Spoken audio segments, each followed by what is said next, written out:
York Mets are on the air. Meet the Mets, meet the Mets. Step right up and greet the Mets. Bring your kitty, bring your wife. Guaranteed to have the time of your life because the Mets are really stocking the ball, knocking those home runs over the wall. East side, west side, everybody coming down to meet the N-E-T-S Mets from New York town.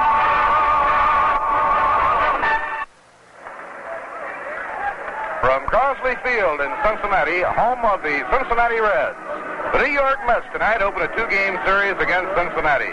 Tonight's game brought to you by Rheingold Extra Dry and Viceroy Cigarettes.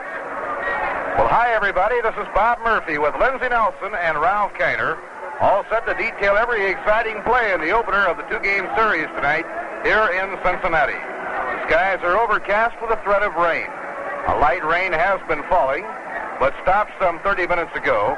The ground crew has carefully manicured the infield, and right now Freddie Hutchinson and Casey Stengel are meeting at home plate with Tom Gorman and his umpiring team of Stan Landis, Ed Sudol, and Al Foreman.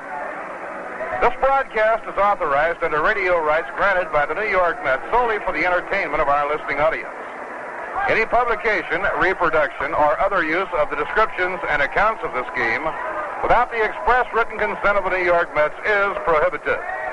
Well, as we get set for tonight's game in Cincinnati, how about checking your supply of fine cold Rheingold? Rheingold Extra Dry. Yes, sir, put some Rheingold on ice. It will add a lot to your enjoyment of tonight's game. Now, here is a beer with a clean, clear taste, brisk and bright all the way through. Rheingold is beer as beer should taste. Dry tells you why. Say right now would be a good time to light up a Viceroy. Viceroy's not too strong, not too light. Viceroy's got the taste that's right.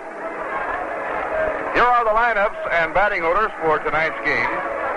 The New York Mets, with a revised lineup and batting order, will have Charlie Neal playing short and hitting leadoff. Rookie Ron Hunt, a native of St. Louis, Missouri, the all-star second baseman in the Texas League last year, makes his major league debut playing second, batting second. Jim Hickman in center field, batting third. Duke Snyder in right field will bat cleanup. Frank Thomas, returning to the lineup, will be in left field, batting number 5. Tim Hartness playing first base. He will hit 6. Cliff Cook will be at third base, batting 7th. Clarence Choo-Choo Coleman catching and batting 8th. And on the mound and batting 9th, right-hander Jay Hook. The Cincinnati Reds will have Leo Cardenas as shortstop, batting leadoff. Rookie Pete Rose, R-O-S-E, a Cincinnati boy, will be at second base, batting second. The speedy Veda Penson in right field, hitting third. Powerful Frank Robinson in left field, batting cleanup. Gordy Coleman playing first base. He'll hit 5. Johnny Edwards catching and batting number 6. Veteran Gene Freese will be at third, hitting 7th. Rookie outfielder Tommy Harper in center field, batting 8th. Pitching and batting 9th, right-hander Jim Maloney. Well, you know, this is the time of the year when everybody is trying to guess who's going to win the National League flag. And the way it's been going the last 5 years in the National League, it's about anybody's guess. You know, people pick different teams for different reasons. But when it comes to selecting New York's favorite beer, well, millions agree it's Rheingold Extra Dry. And the reason? Because Rheingold has a flavor all its own, and dry tells you why.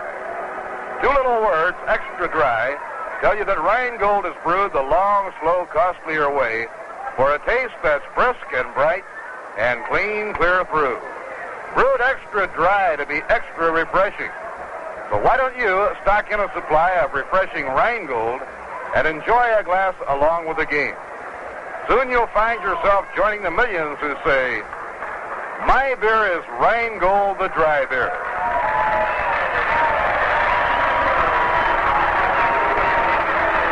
Now the Cincinnati Reds take the playing field, and we're about set to go in the opener of the 2-game set here in Cincinnati. Night games tonight and tomorrow night, Thursday and off day. Mets returning to New York. where they open a 4-game weekend series against Bobby Briggin's Milwaukee Braves. Braves off to a fast start. They've now won 4 in a row. Warren Spahn winning his second game of the new season when he hurled a shutout this afternoon. Eddie Matthews hitting a real milestone with his 400th home run.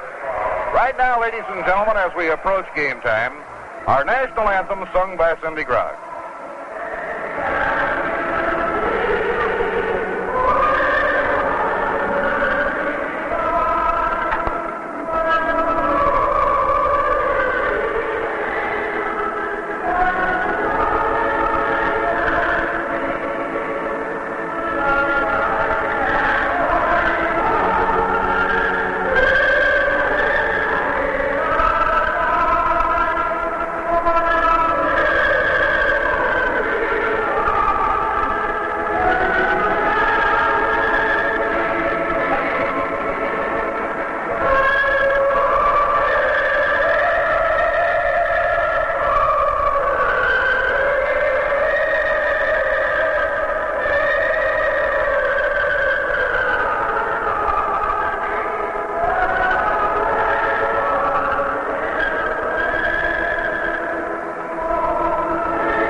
We're about set for action in Cincinnati. The New York Mets trying to snap a 6-game losing skein. The Cincinnati Reds, figured by many to perhaps cop the National League flag this year, trying to break a 4-game losing streak. Right now, the Milwaukee Braves have won 5 in a row. Warren Spahn hurled a strong 4-hitter this afternoon as the Braves down the Philadelphia Phillies 8-0. For the amazing Spahn, the 56th shutout of his brilliant career. So Spahny is off to a great start. He stopped the New York Mets, allowing 1 run and 6 hits. The only run was a home run by Duke Snider on a 3-2 delivery. He comes back today against the Phillies with a 4-hit shutout. And undoubtedly, Warren Spahn will be in action this weekend in New York in the Polo Grounds. I would imagine he would work either the Saturday game or perhaps the first game of the Sunday doubleheader. Another big moment came in the game in Milwaukee this afternoon when Eddie Matthews became the 8th player in the history of baseball to hit 400 or more home runs. Only 2 players in the history of the game reached 400 at an earlier age. Old Double X, Jimmy Fox, and the man who came up the same year and who was only about 2 months younger than Eddie Matthews, the Yankees' great Mickey Mantle. The next player undoubtedly to reach the 400 mark will be Duke Snider. Duke has 2 home runs this year, and he's up to 391. Now here we go tonight from Crosley Field in Cincinnati. Charlie Neal in the batter's box to lead off in the ball game. And here's the fellow who always gives you a good call in a ball game, Ralph Kiner. Okay, Bob, it's Jim Maloney on the mound for the Cincinnati Reds. A big, tall right-hander, and his first pitch to Charlie Neal was a fastball through for strike 1. Maloney lives in Fresno, California. He is 6'2", weighs 202 pounds. Last year he had a 9-7 record for the Reds. Now he comes back to the plate, picks up a strike in the outside corner for strike 2, a fastball. Jim started the season for San Diego last year. He was 4-1 there and earned an early recall, coming back up to the Reds on June the 7th. Here's the pitch back, a smash foul down the right field side. So the count holds at 0-2 to Charlie Neal as the Mets play the Cincinnati Reds here in Cincinnati.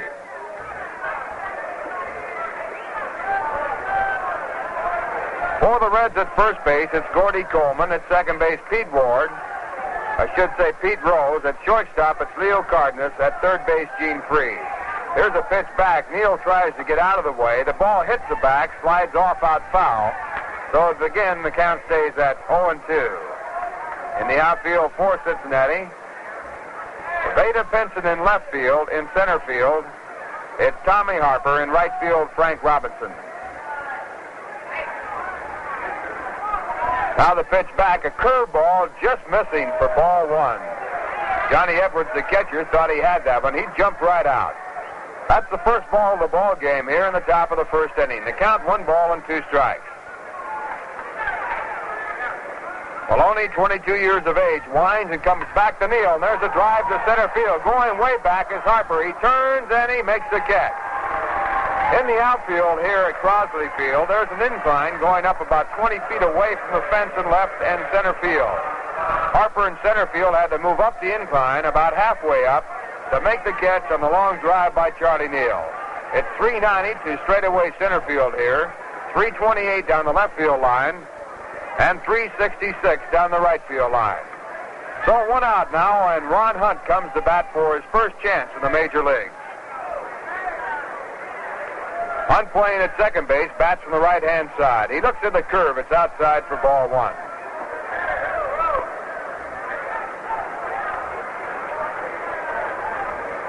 Hunt last year batted .311 for Austin in the Texas League. He had 52 runs batted in and 3 home runs. And there's a high pop-up in foul territory. Gordy Coleman giving chase, but it goes out of play.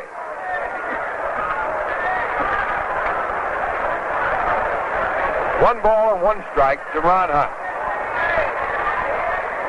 The on-deck batter, Jim Hickman. Mets batting here in the top of the first inning. Wind blowing across from right field to left. This is the reverse of the normal pattern of the wind here. Wind normally blows out to right field. Now Maloney with a 1-1 pitch. A fastball fouled away again. That moves the count up to 1 ball and 2 strikes. 2 years back in left field and center field, tall buildings were located there. But a freeway was cut through, and now that's all open space. Real high scoreboard in left center field. The ball in play off the scoreboard. Now it's Jim Maloney to Ron Hunt, and the pitch is a fastball. It's just outside. 2 balls and 2 strikes.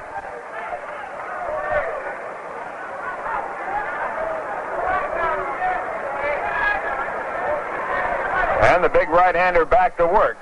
And he misses low outside for ball 3. A full count now to Ron Hunt. Maloney in the spring was very sharp against the Mets. He pitched fine baseball. In fact, the Red staff has pitched fine ball all during the early part of the year in spite of the record of 1 win and 4 losses. Now the 3-2 pitch. A check on the swing. It's outside for ball 4. And the Mets have their first base runner. Ron Hunt, in his first appearance in the major leagues, walking to first base, and it brings up Jim Hickman. Jim O'Toole, Jim Maloney, and Joy Jay have given up only 8 earned runs in 38 innings of pitching. But the Reds have scored only 17 runs in 5 ball games, and their record after winning the first game, 4 straight losses. Reds one of the real big favorites to win the National League race. Now in the stretch position, Maloney comes to Jim Hickman with a high curve. It's over for strike 1.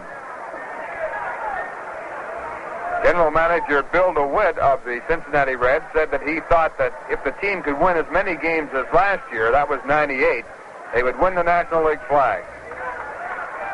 They finished in 3rd place, 3 games back. There's a curve inside, looked at again for strike 2. This time Jim Hickman backing away.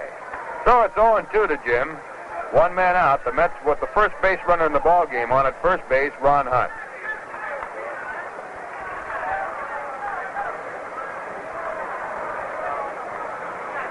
Hickman batting from the right-hand side. Sets now. And here's the 2-strike pitch. A fastball that's up too high. 1 ball and 2 strikes. Jim Maloney last year had a 3.51 earned run average. In 115 innings, he struck out 105 men.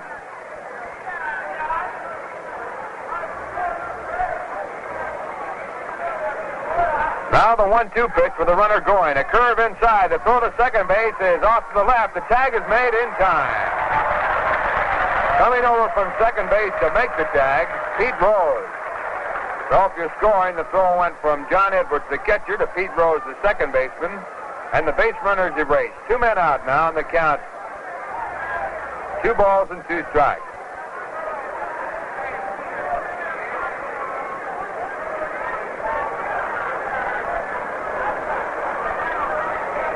If you just tuned in, Charlie Neal led off for the Mets and flied out to center field, the deep center field.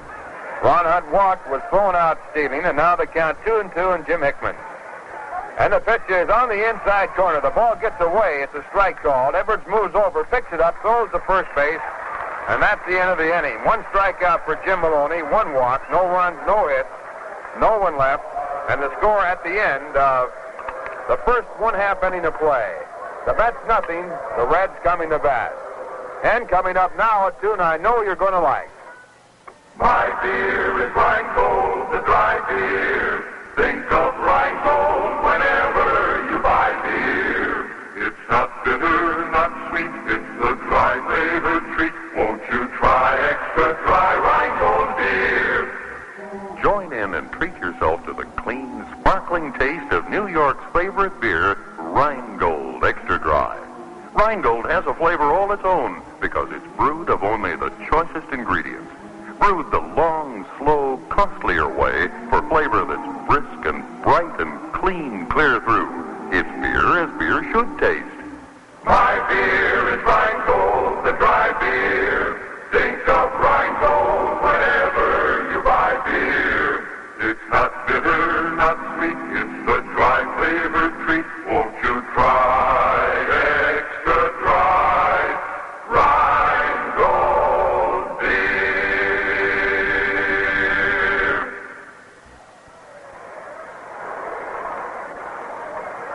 Moving now to the bottom half of the first inning. The Reds coming to bat for the first time. And on the mound for the Mets, Jay Hook. Jay has a record of no wins and one loss. He was against Warren Spahn in the starting game in Milwaukee and lost that one.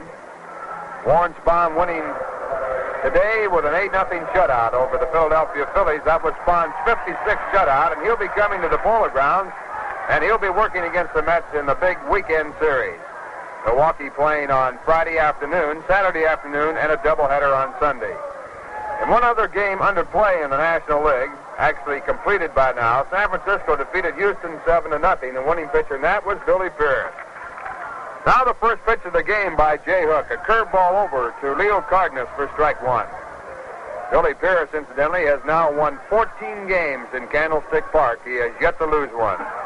13 in regular season play, one during the World Series. Here's a pitch back by Jay. A swing, a foul tip caught by Coleman. Strike two on Leo Cardenas. For the Mets at first base, Tim Harkness. At second base, Ron Hunt. At shortstop, Charlie Neal. At third base, Cliff Cook. Now Jay Hook with a two-strike pitch. It's inside and high for ball one. In the outfield for the Mets, Frank Thomas in left field. Jim Hickman in center field. And Duke Snyder in right field. And the 1-2 pitch by Hook. A fastball hit the right field. Breaking in and then stopping is Duke Snyder. And he makes the catch for out number one. So Jay Hook has successfully picked up one man out here in the bottom half of the first. No score. And the batter coming on is rookie Pete Rose. Pete Rose last year for Macon batted .331. He came to spring training on the Macon roster. He played so well that he made the big club. So far this year, he has 2 hits and 19 times up for a 105 average. And he looks at the first pitch. It's outside for ball one. Rose batting from the left-hand side against the right-hander, Jay Hook.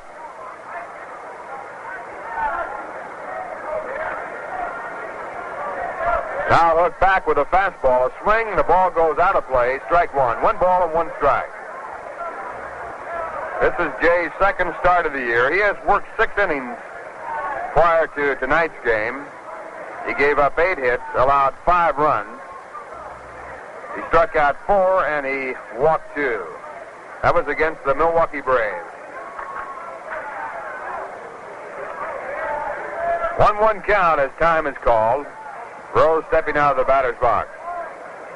Jay, 26 years of age, from Grays Lake, Illinois, now calling time and calling Choo-Choo Coleman out to talk over the sign. Jay last year had 8 wins and 19 losses for the Mets. He came on very strongly at the end of the year. He has a lifetime Major League mark of 25 wins and 48 losses. He has yet to win a ball game from his former teammates, the Cincinnati Reds. He has lost 4.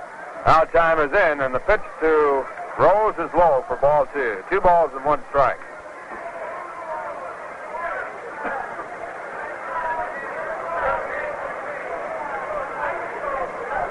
Now Hook back to the plate, and there's a hard ground ball down to the second baseman, Hunt. He picks it up, throws to first base in time. That is out number 2. So Jay, with 2 men out, will now pitch to Veda Pinson, playing in right field.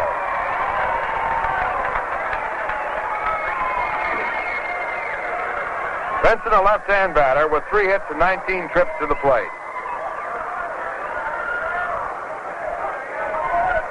And the first pitch to Pinson is low for ball 1. Cliff Cook at third base, playing in right on top of the very fast man, Pinson. Pinson probably as fast as anyone in baseball. Now Jay back to the plate. He gets a swing and a foul tip for strike 1. 1 ball and 1 strike. Pinson arrived in spring training late this year because of an appendectomy. Just before the game, though, he said he was in fine shape. Now the 1-1 pitch. Way inside, he has to dance away for ball 2. 2 balls and 1 strike. Veda had some leg trouble also during spring training. Reds had quite a bit of trouble with minor injuries in spring training. Frank Robinson had a sore arm. Of course, the big man, Bob Perky, with a sore arm. There's a swing and a high fly ball to center field. Moving in is Jim Hickman. He has plenty of room and time. And he puts it away to retire the side. 3 up and 3 down for Jay Hook. The score at the end of 1, no score. Well, you know, when you look at the record books, and you look at a guy named Warren Spahn with 56 shutouts, that's almost a career in itself in wins. And another fellow, Eddie Matthews, who came through today with a tremendous milestone in his career record. Eddie Matthews hitting his 400th home run. And both Warren Spahn, Eddie Matthews, Hank Aaron, well, you can name quite a ball club on the Milwaukee Braves, will be coming to the Polo Grounds for a big weekend series. They'll be playing Friday afternoon on April 19th, Saturday afternoon on April 20th. That's Ladies' Day. And, of course, all you ladies who want to come out to get your first bargain day, it's only 50 cents to get in the ballpark. Sunday afternoon, the first doubleheader of the year. The Mets playing the Milwaukee Braves. Warren Spahn's a cinch to go in one of those games. His pitching rotation coming up in that order. But don't forget, if you haven't made your reservations for the weekend series, the weather certainly has been baseball weather all the way through. Be sure to do so. 3 convenient ticket locations, downtown at Pennsylvania Station and Grand Central Station, out by the Polo Grounds at the advanced reservation window on the 8th Avenue side. You can pick up your tickets there. You may make ticket reservations at all the Howard clothing stores in the New York area. So be sure to get in on that. We're moving now to the top of the second inning, and here's a fellow right here looking for a milestone in his career. It's Duke Snyder coming up to bat. Duke against Jim Maloney in the first pitch. There's a base hit into center field, number 2,000 for Duke Snyder. So the Duke on the very first pitch, single to center field, and he has now had 2,000 base hits in his major league career. Now time is being called, and second base umpire Ed Sudol is taking the ball, tossing it to the Duke. So the Duke has another trophy for his case. He has a total of 391 major league home runs, on his way to becoming the 9th man to hit 400 home runs in a career. 2,000 base hits for Duke Snyder now. And the Mets have a runner at first base with no one out. And the batter is Frank Thomas. That is the first hit of the ball game off Jim Maloney. He worked the first inning, 1-2-3.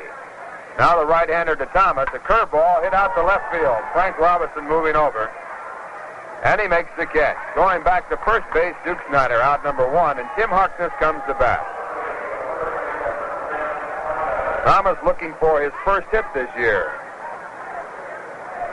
Duke now has 5 hits and 22 times at bat with his 2,000th base hit. He's hitting .227.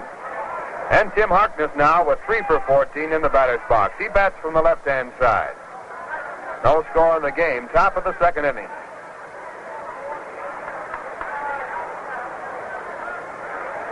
And it's Jim Maloney now to the left-hand batter with his first pitch. A good fastball right on the outside corner for strike one. Maloney during spring training threw a lot of slow curves. Right now here in this game so far, he's been using the real good fastball. He has a strong arm. Now the stretch position and the pitch back. There's the slow curve. It's inside. 1 ball and 1 strike.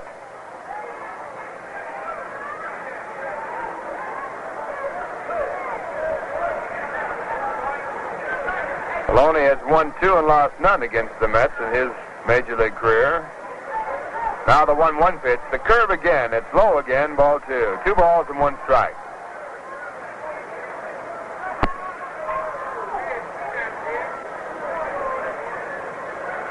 Maloney looking out at center field. The center fielder, a newcomer, Tommy Harper. He's normally an infielder. He's been put out in center field to give the Cincinnati Reds more speed and more youth. There's a fastball. It's fouled off out of play to the left side. That moves the count along to 2 balls and 2 strikes. Harper had quite a year last year for San Diego. He led the Coast League in runs scored with 120, base on balls with 105. He batted .333, and he stole 22 bases. He was voted the league's Rookie of the Year. He also hit 26 home runs, so that's a pretty good recommendation on the ability of a young ball player. Here's the 2-2 pitch to Harkness. It's low, ball 3, and that fills the count out of 3-2. 1 out on at first base, Duke Snyder. The on-deck batter is Cliff Cook.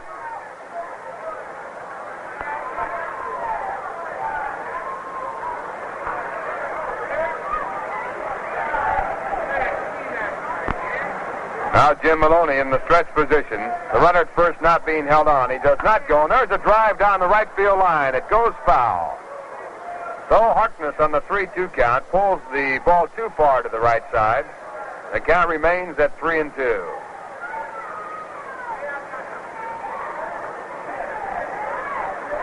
Jim Maloney was leading in the ball game by a score of 7-2 in his first start against the Phillies, but he had to go out of the ball game when his arm stiffened up in the 5th inning. The Reds eventually lost the game, so there was no record for Maloney. There's a fastball fouled back on the screen, and the count holds again. Phillies came on to win that one by a score of 10-7.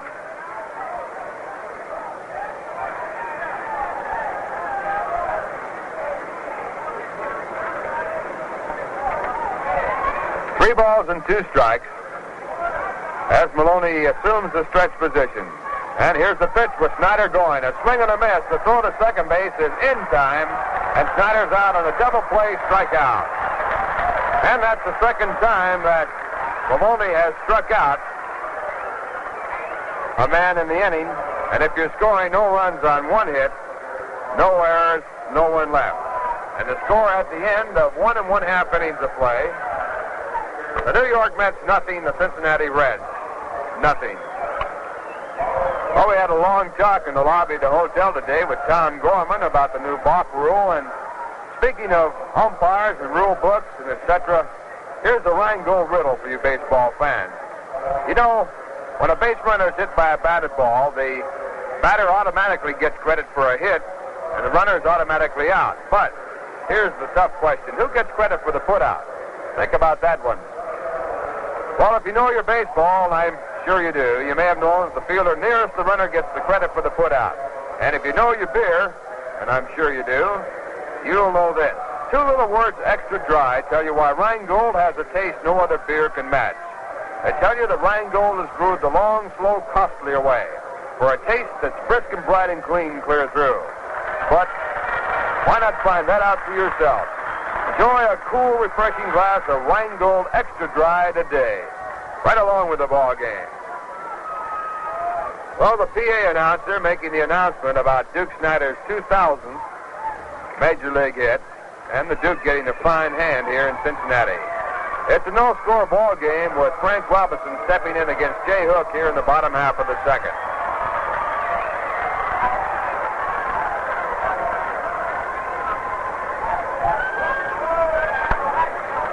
Frank Robinson, the leading hitter for the Cincinnati Reds. And he hits the first pitch off the end of the bat, spinning the ball into center field for a base hit. And that's the first base hit of the game off Jay Hook.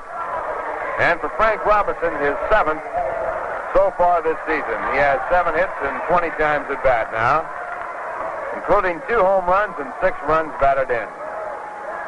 And with a runner at first base and no score, the batter is Gordy Coleman. Coleman is 5 for 20 so far, batting .250. And he swings and fouls the first pitch, a curveball down in the dirt, strike 1. Working on the mound, Jay Hook. Coleman has 2 home runs and 4 runs batted in. He's tied with Robinson for the early club lead in home runs.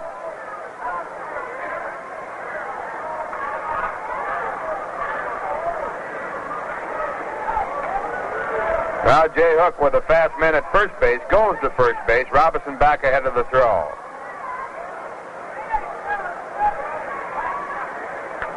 Robinson, a good base runner, draws the throw again. Again, he beats the tag.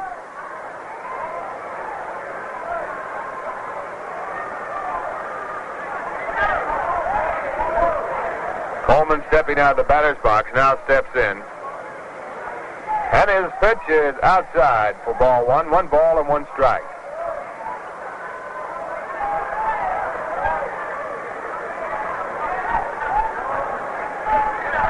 One ball and 1 strike, no one out.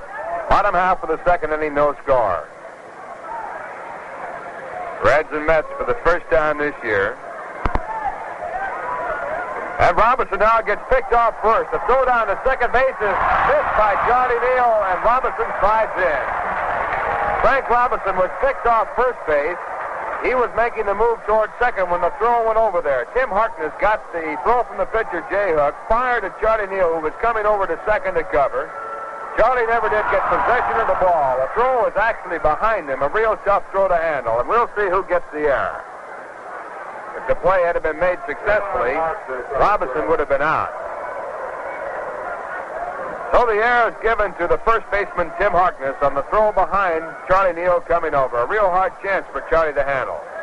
And now Robinson at second base, and there's a drive to center field. Going up the incline is Jim Hickman. He's back by the wall, and he makes the catch. Tagged up at second base is Robinson. He's going to go all the way, and the throw is not in time.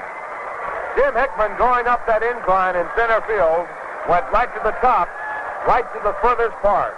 He reached up high and took that ball just before it got to the wall. And with 1 out now, Robinson has moved over to third base. That ball was well tagged. And the batter coming on now is John Everett. And while we have time and wait for Jay Hook to go to work, we'll pause for station identification. This is the voice of the Mets in the Northeast, WGY Schenectady, a General Electric station.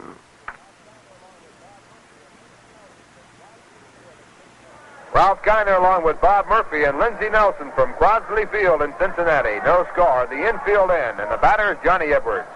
And he takes a curveball over for strike 1. Edwards, the leading batter for the Cincinnati Reds so far this spring. He has 7 hits and 19 times up for a .368 average. He's a left-hand batter.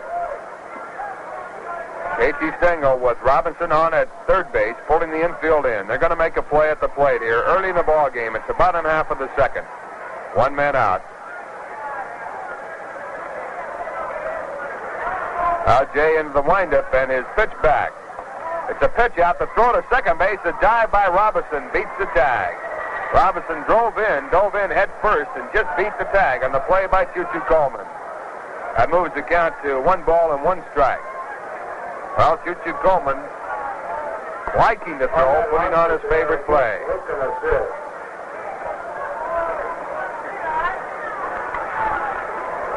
Now Jay Hook into the windup. And the 1-1 pitch to Edwards. A curveball outside for ball 2. 2 balls and 1 strike. The Cincinnati Reds with their first threat of the ball game here in the bottom half of the second.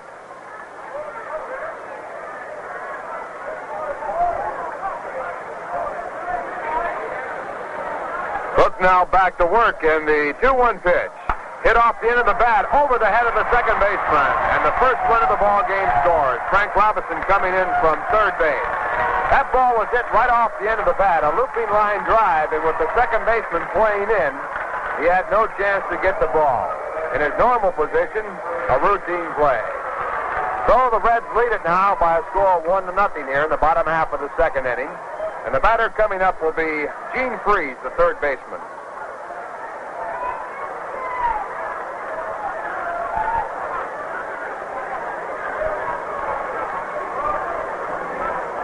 Gene bats from the right-hand side. He has 3 hits and 15 times up. And the first pitch is low for ball 1. 2-2 Coleman coming up with a nice play to keep the ball from going through. 1 ball and no strikes.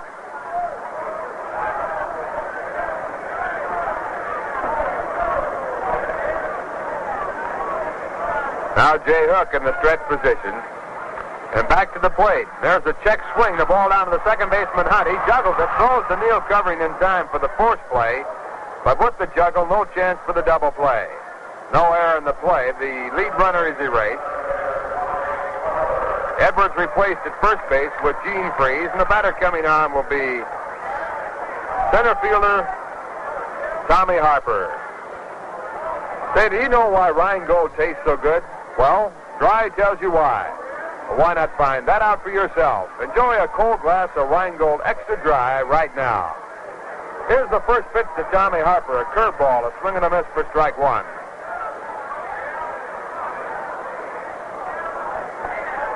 Harper has 2 hits and 16 times up. He bats from the right-hand side. Tremendous speed. Now throw to first base to chase Gene Freeze back there. He was about a step away. Reds lead 1-0 here in the bottom half of the second inning. And Hook comes back with a pitch that's low. A throw to first base by Coleman not in time. The count now 1 ball and 1 strike.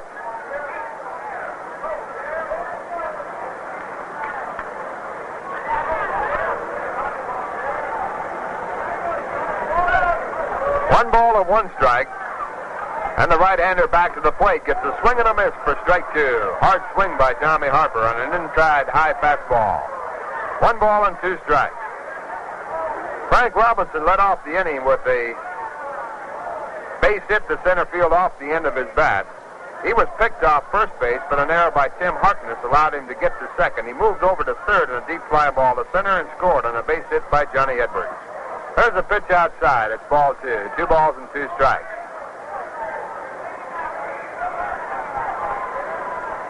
The on-deck batter, the pitcher, Jim Maloney. He is not in the on-deck circle. This is an option play as far as the club batting is concerned. This is not a National League rule. Now the 2-2 pitch. A swing and a miss for strike 3, and Jay Hook ends the inning. That's his first strikeout. But in the inning, the Reds score 1 run on 2 hits. There was 1 error and 1 man left on. And the score after 2, the Reds won, the New York Mets nothing. Say, the 1963 official New York Met yearbook is now available. This colorful book with Mr. Met on the front cover contains over 100 pictures and includes biographical and statistical data about your favorite Met player. In addition, there are stories about Casey Stengel, the coaches, Shea Stadium, the new scoreboard, highlights of the 1962 season, the farm clubs, the man behind the scenes, and many other interesting stories and facts. There's a complete page of players' autographs. This book certainly will be a welcome addition to any baseball fan's library, and it will probably settle many of those arguments you might get into during the coming season. To obtain your copy of the 1963 yearbook, send 50 cents for each copy to Met Yearbook, Polo Grounds, New York, 39, New York. Well, we're moving out of the top of the third inning. Mets looking for their first run against the Reds this year. They trail 1-0. And here to bring you the play-by-play is, once again, Bob Murphy.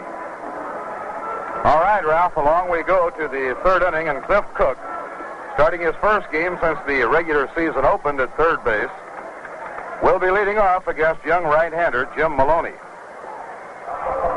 Maloney throws hard, 22 years old. Out on option at San Diego the early part of last year, brought up on the 7th of June. He went on to win 9 ball games.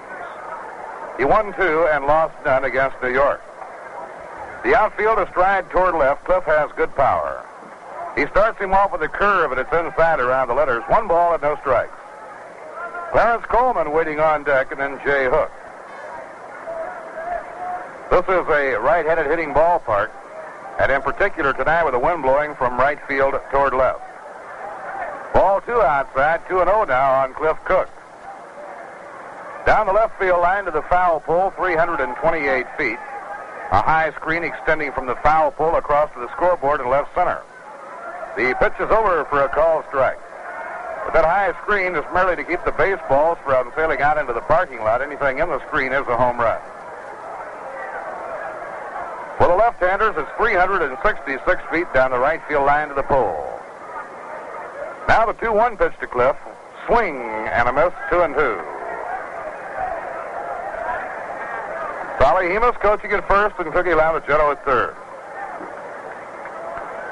There are 2 other night games going in the National League, neither as yet underway. Pittsburgh at St. Louis and the Cubs on the West Coast playing the Dodgers. The home opener for the Los Angeles Dodgers. The 2-2 delivery is off the outside edge of the plate, a fast one, and the count is full now at 3-2.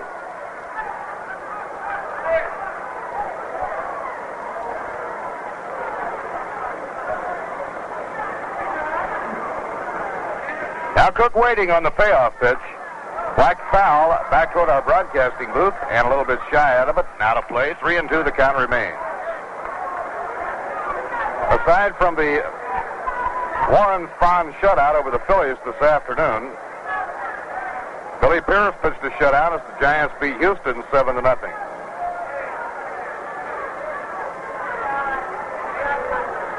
Three-2 delivery is swung and missed. He struck him out. Strikeout number 3 for Jim Maloney. One away and nobody on, and that'll bring up Choo-Choo. Bob, that Billy Pierce has really found a home out there in Candlestick Park, hasn't he? He appears to be just about unbeatable in that cave of the winds out there, Ralph.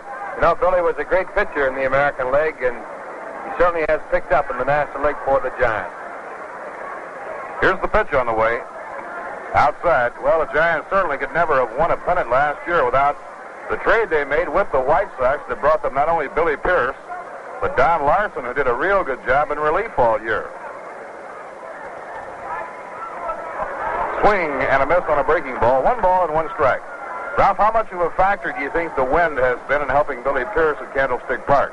Well, I'm sure it's a factor because they do like to pitch left-handers there and make the other teams use right-handed batters to hit against that wind, but ability is also the main factor right there. Here's the 1-1 delivery. Cuffed foul, back upstairs and out of play. After all, he's the only one that's compiled that kind of a record. 14-0. You just can't top that one. He's a great little fella. And he has put together a real remarkable comeback. Although he actually was never away, he always pitched well for the White Sox. Count 1-2 on Choo-Choo, the pitch by Jim Maloney, and he pops it up off the fifth. This again will be out of play. One fella can certainly get a lot of mileage out of Billy Pierce, a fellow named Frank Lane. That was his first big trade, and I think Frank has been living off of that ever since. I think Frank always considered the Billy Pierce trade and the Nellie Fox trade as the 2 best trades he ever made, and boy, did he make a lot of them.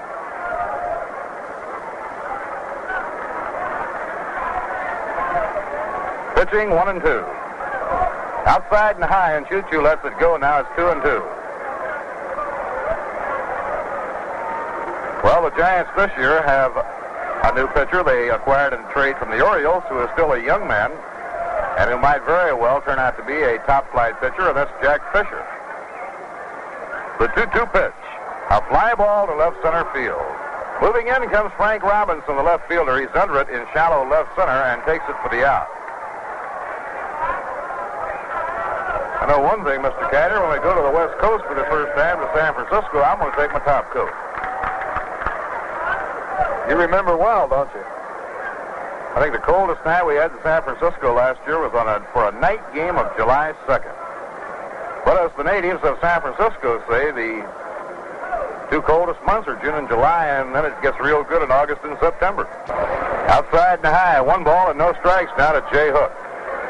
Well, the International League season gets underway tonight. The International League starting its 80th year. The oldest of the minor leagues. Greg Anderson, the starter tonight for Buffalo. Fastball on the outside corner, a call strike. 1 ball and 1 strike. But Craig got off to a shaky start, gave up 4 runs in the first 2, and Tom Addington has relieved him. Indianapolis leading Buffalo 4-0 at the end of 2. The game is in Indianapolis. Here's the 1-1 pitch. Fastball over to Jay Hook for a strike, 1-2. Kirby Farrell, who managed the major leagues at Cleveland, is managing the Buffalo Bisons for the New York Mets, Buffalo being their top farm club. Kirby, an outstanding baseball man, is the dean of the International League managers.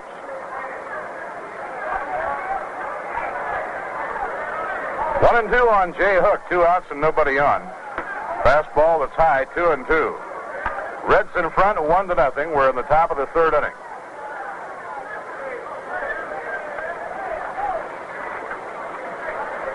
All of the action except one game in the American League took place this afternoon. He struck him out on a breaking ball down around the knees. So a very strong inning for Jim Maloney. He now has struck out 4 in the first 3 innings. No runs, no hits, no errors, none left on. At the end of 2.5 innings, the score, the Cincinnati Reds 1 and the New York Mets nothing. And let's listen now to an old favorite brought up to date. Rheingold Extra Dry Beer is the name of my beer. Brisk and bright, refreshing brew. Rheingold flavors clean, clear through. It's not sweet or bitter. That's why folks consider Rheingold is the beer to buy. And Dry will tell you why. Rheingold Extra Dry has friends by the millions because it's beer as beer should taste. Brisk, bright, and clean, clear through. Dry tells you why. Slowly aids for flavor. Rheingold's taste you'll savor. Here is beer as beer should taste. That's the reason to make haste. Next time you're out shopping in a tavern popping, why not sing out clear and high? Rheingold Extra Dry. My beer is Rheingold, the dry beer. Think of Rheingold whenever you buy beer. It's not bitter, not sweet. It's a dry flavor treat. Won't you try Extra Dry Rheingold beer?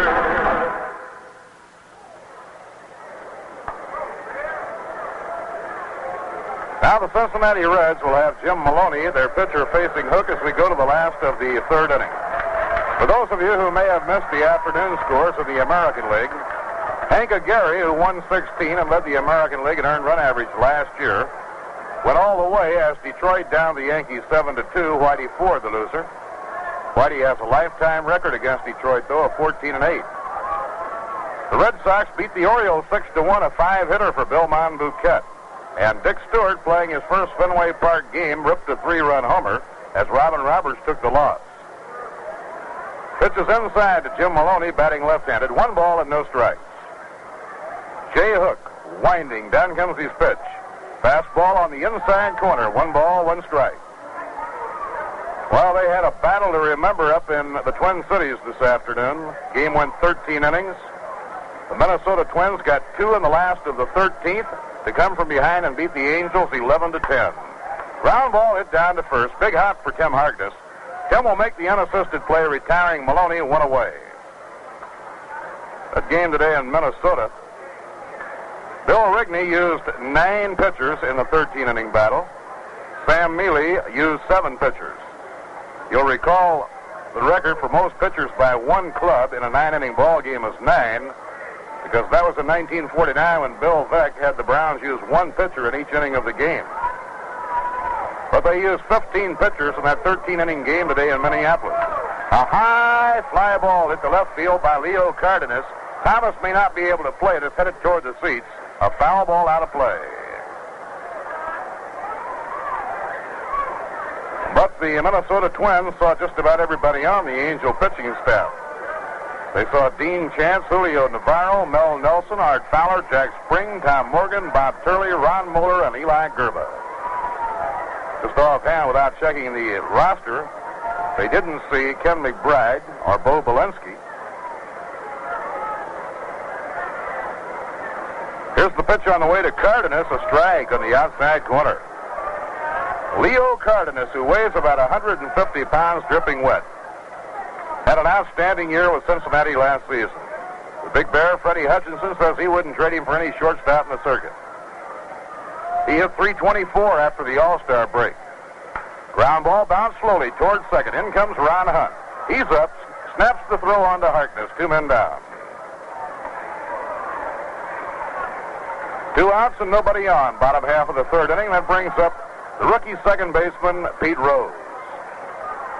The other American League afternoon game, the Kansas City A's behind Ted Boesfield, defeated the Chicago White Sox 7-4 to spoil their home opener at Comiskey Park.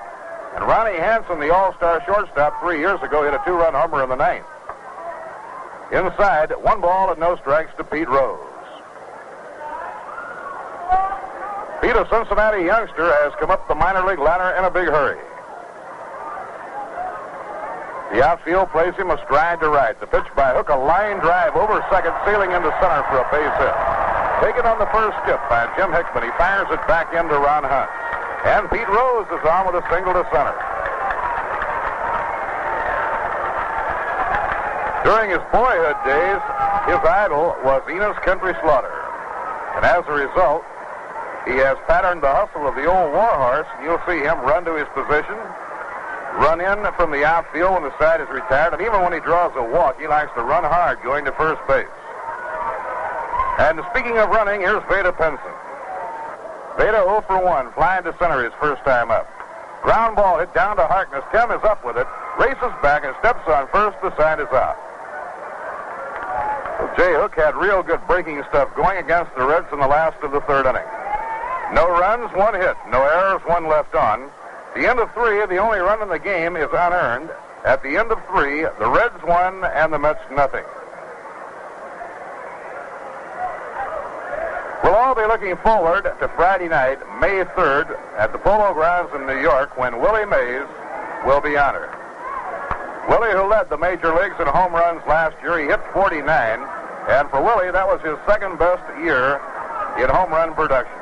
Once before, Willie had hit 51.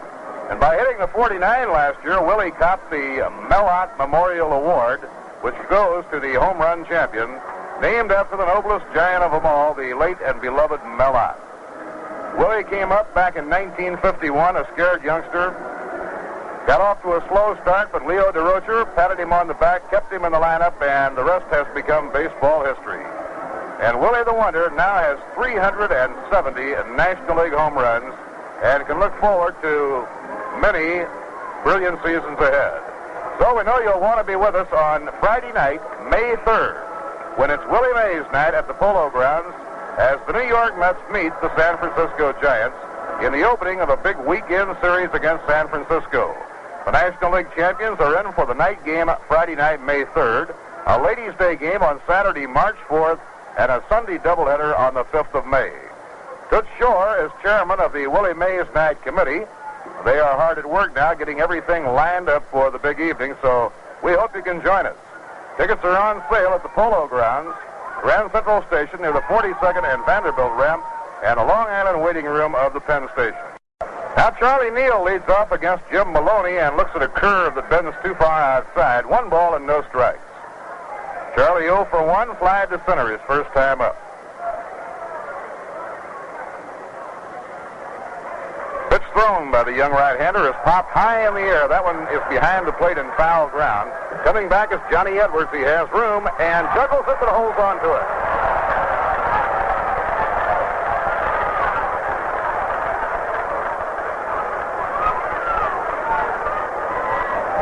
That was a tough play for Johnny Edwards. It was a real high pop foul back toward the screen. Ball hit in the pocket of the big Met, popped right straight up about 3 feet in the air, and Edwards grabbed the second time. 1 away and nobody on now in the visiting 4th inning, and the hitter is second baseman Ron Hunt. Ron starting his first Major League ball game. Takes the pitch outside and low. It's ball 1. Ron is from St. Louis, Missouri. Last year he played at Austin, Texas in the Texas League. Right-hand batter, and he's an aggressive type batter. Here's the pitch to him. Check swing and a grounder, a foul down the first baseline. 1 ball, 1 strike. Casey Stengel and all of the coaches, Cookie Lavagetto and Sally Hemus and Ernie White, have all been impressed with Ron Hunt's aggressiveness at the plate. He likes to hit. and he has looked like he might develop into a good hitter. He was purchased conditionally by the Milwaukee Braves. The Mets will have to make up their mind on him before too long. Here's the 1-1 pitch. A drive hit hard going into right field for a base hit. So Ron Hunt takes the turn, and he has his first major league base hit. A low line drive beyond the reach of second baseman Pete Rose into right field. Right now, young Ron Hunt is batting 1,000. He drew a walk his first time up. Cincinnati, 1 run on 3 hits, no errors. New York, no runs, 2 hits, and 1 error. The batter is Jim Hickman. Pitched by Maloney. He holds up on a curve, and it's over for a called strike. Jim seems to be a little bit tied up of late on the curves, and he's been working on it, trying to correct the flaw that seems to be locking him against that breaking pitch. Check swing and a foul ball back upstairs, no play. So now Jim Maloney is quickly out in front on Jim Hickman with a 2-strike count. Maloney has given up 2 hits, a single by Duke Snyder in the second. For Duke, the 2,000th base hit of his career. Now a single to right by Ron Hunt in the 4th inning. Outside, 1 ball and 2 strikes on Jim Hickman. In the night game in Cleveland, Claude Osteen is pitching for Washington and Sam McDowell for Cleveland. No score at the end of 2 innings.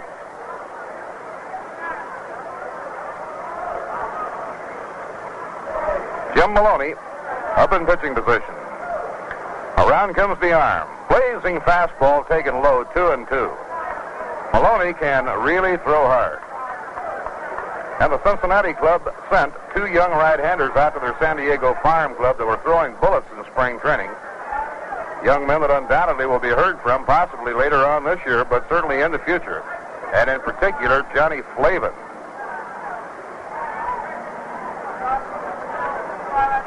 Count 2-2. Now the ball is just lobbed over to first by Jim Maloney. These last 2 ball games have really been tough losses for New York. Here's the 2-2 pitch. Breaking ball in the dirt, blocked by Johnny Edwards. Day before yesterday, they lost in 10 innings, 1-0. Bob Henley besting Roger Craig. The loss yesterday by far and away the toughest of them all. Mets were leading 3-2, 2 down, last of the 9th inning. 1 ball and 2 strikes on the hitter when Lee May homered to win the game for the Braves. Count 3-2, and the pitch on the way is swung and missed, strike 3. Maloney is a strikeout pitcher in case he had the runner Ron Hunt holding up. Young Johnny Edwards, the Cincinnati catcher, has a marvelous throwing arm. He can really cut you down. He has already cut down 2 men in this ball game. So that's 5 strikeouts for Jim Maloney in 3 2/3 innings, and brings up Duke Snyder. Duke singled to center in the second. He lays off. It's outside and low. 1 ball and no strikes. Well, in NBA basketball, the Celtics had a strong second quarter to come from behind. They now lead the Los Angeles Lakers by 4, 50-46 at the half. The Lakers led by 6 at the end of the first quarter. The National Hockey League Stanley Cup playoffs, the Red Wings won Maple Leafs nothing at the end of the first period. Breaking ball in there for a call strike. 1 ball and 1 strike now on Duke Snyder.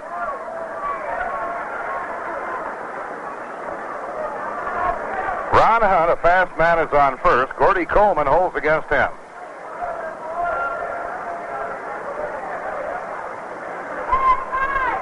Now Maloney makes the 1-second stop. Down comes the pitch. Slow grounder down the first baseline, a fair ball. Gordy Coleman grabs the ball in the bounce, standing right on first base. So the side is out. In the 4th inning, no runs, 1 hit, no errors, 1 left on. At the end of 3.5 innings, the score at Crosley Field, the Cincinnati Reds 1 and the New York Mets nothing. And now a word from Viceroy Cigarettes. I have this band and it really swings, and we have this singer who really sings. We just finished playing for a nice bunch of folks when I discovered I was out of smokes. Someone handed me an unfiltered pack. Too harsh for me, I gave it back. And filters, they either taste strong or too thin. Them a cute little singer said, Where have you been? Viceroy tastes the way you'd like a filtered cigarette to taste. Not too strong. not too light. Viceroy's got the taste that's right. That's right. Well, the singer's still with me, but I got a new band.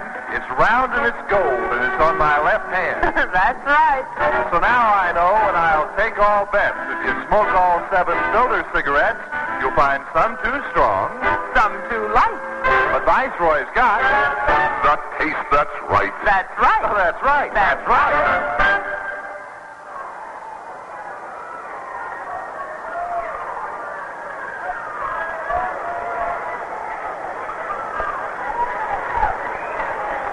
Last half of the 4th inning in Cincinnati, and the Reds have their powerful cleanup batter, Frank Robinson, leading off. You know, the month of April was a real nightmare last year for Frank Robinson. He just couldn't buy a base hit. Then he really got going, and he wound up the year hitting at .342, the 3rd highest average, or 2nd highest right behind Tommy Davis, who won the batting title.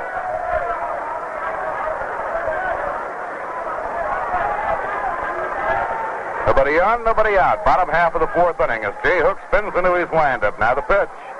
In the dirt, bouncing to the backstop. No damage done with nobody on. Gordy Coleman, the first baseman, is on deck, and then Johnny Edwards.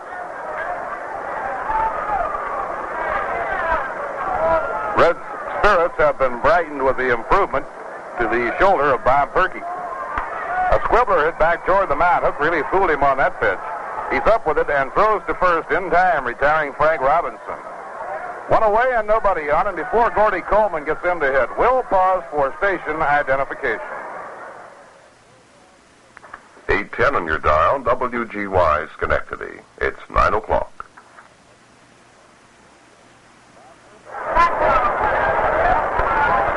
Bob Murphy with Lindsey Nelson and Ralph Kiner. Gordy Coleman up, leans in, it's outside. 1 ball and no strikes. The acquisition of Gordy Coleman from Cleveland after his big year at Mobile in the Southern League turned out to be quite a move for Cincinnati. He had a big year before last when Hutchinson's team won the pennant. He followed up with another good year last season. Strong left-hand hitter. Bounced foul off to the right. No play. 1 ball and 1 strike.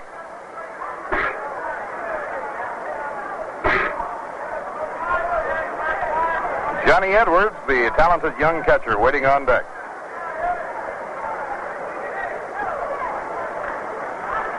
An overcast day in Cincinnati with a threat of rain throughout the day and some rain during the afternoon. The 1-1 pitch. He had to get out of the way in a hurry on that one, inside and low down in the dirt. Ball 2, 2-1. Say, right now would be a good time to light up a Viceroy. Find out what we mean when we say Viceroy's got the taste that's right. Pitching 2-1. Swing and a miss on a low slider, 2-2. Dick Sisler on the coaching lines at first and Reggie Otero at third for Freddie Hutchinson. Jim Hickman playing a couple of strides toward right center against Gordy Coleman, big left-hand batter. Change-up is swung and missed. He struck him out. Real good change-up by Jay Hook. And he strikes out Gordy Coleman, 2 outs and nobody on.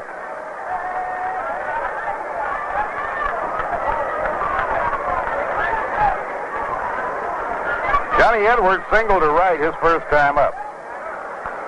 Edwards off to a good start. Now has 8 hits and 20 times up. He's hitting .400. Inside and low, 1 ball and no strikes.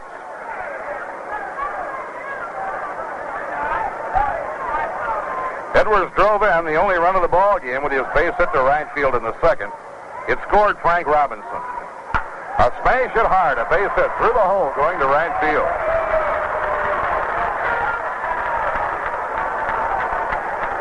So Johnny Edwards is 2 for 2. Now the familiar charge cry that you hear at Crosley Field in Cincinnati. The hitter is the veteran third baseman, Gene Freese. Gene reached on the fielder's choice in the second inning. He's hoping he can put together a real strong comeback after missing last year with an injury.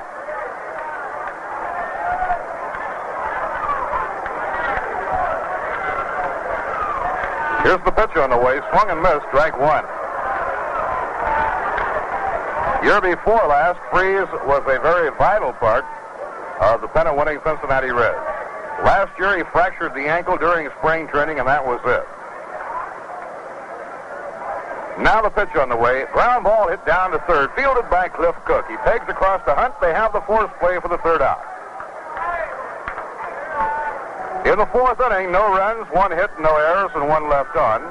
Now 4 innings complete here in Cincinnati, with the Cincinnati Reds leading 1-0. Well, today over in Milwaukee at County Stadium was a big day for 2 individual members of the Milwaukee Braves. Warren Spahn won his second game in 2 starts. He hurled a 4-hit shutout as the Braves beat the Phillies 8-0. Spahn now has 56 shutouts, 329 victories. The other big individual moment came when Eddie Matthews homered off Cal McClish in the 7th inning with a man on. For Eddie Matthews, number 400, he becomes the 8th man in the history of the game to reach the 400 mark. The 7th man to reach was Mickey Mantle. And probably the 9th man to reach will be the New York Mets' Duke Snider. Well, Eddie Matthews and Warren Spahn will be in the Polo Grounds this weekend. Spahn will probably pitch Saturday or certainly 1 game Sunday. It'll be a 4-game series Friday afternoon, Saturday afternoon, the first Ladies' Day game of the year, and the first doubleheader of the season on Sunday as the Mets entertain the Braves over the weekend. Tonight, here are the warm-ups at St. Louis for the Pirates, Earl Francis. For the St. Louis Cardinals, right-hander Bob Gibson. The Pirates, since dropping their opener, have won 4 in a row. Later tonight, the Cubs and Dodgers play in Los Angeles. This afternoon, Billy Pierce hurled a 6-hit shutout at Candlestick Park. The Giants beat Houston by a score of 7-0. Bob Bruce was the losing pitcher. In the American League at Yankee Stadium, Hank Aguirre and the Tigers beat Whitey Ford and the Yankees 7-2. The Red Sox on a 5-hitter by Monbouquet beat Baltimore 6-1. Robin Roberts, the loser, and Dick Stewart hit a 3-run homer. In 13 innings, the Twins beat the Angels 11-10. The A's beat the White Sox in Chicago 7-4. Washington and Cleveland tonight, no score at the end of 3. Osteen against Sam McDowell. Now here we go along to the 5th inning of the game with Frank Thomas up, and the pitch is outside in low, ball 1.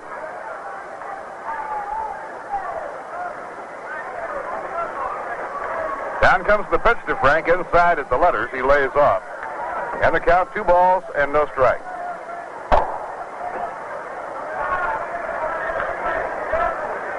Thomas back in the lineup tonight after missing a couple of games due to a shoulder injury. Way outside, and Maloney goes behind on Thomas 3-0. Frank, a good fastball hitter who stands right on top of that plate and really challenges the pitcher. Maloney, who deals in smoke when it comes to throwing hard, has been throwing slow stuff to Thomas. There's a smoke, but it's too high, ball 4. And Thomas walks on 4 pitches. That is the second walk given up by Maloney. He walked Ron Hunt in the opening inning. The batter is Tim Harkness. Tim seems to be pressing, as you can imagine he would, trying to make good as a regular of the New York Mets. Down comes the pitch to Harkness, outside and high. It's ball 1. Last year, he was used by Walter Alston in the late innings as a defensive move at first base. But so far this year, Harkness has had his problems in the field, undoubtedly due to the fact that he has simply been pressing too much. It was his high throw at second base that set up the only run of this ball game. Here's the pitch. He lays off the fastball. Ball 2, 2-0. Tim, a very quiet, tall, slender left-hand hitter, a native of Montreal, Canada. Feet close together, slightly open stance. Here's the pitch to him. He goes after it, just barely nicks it, a foul ball, 2-1.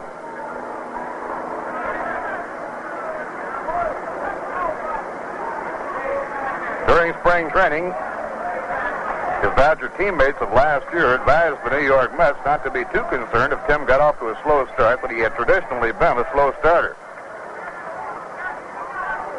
Count 2-1 on Harkness. Over at the knees for a call strike, and now it's 2-2 on Tim.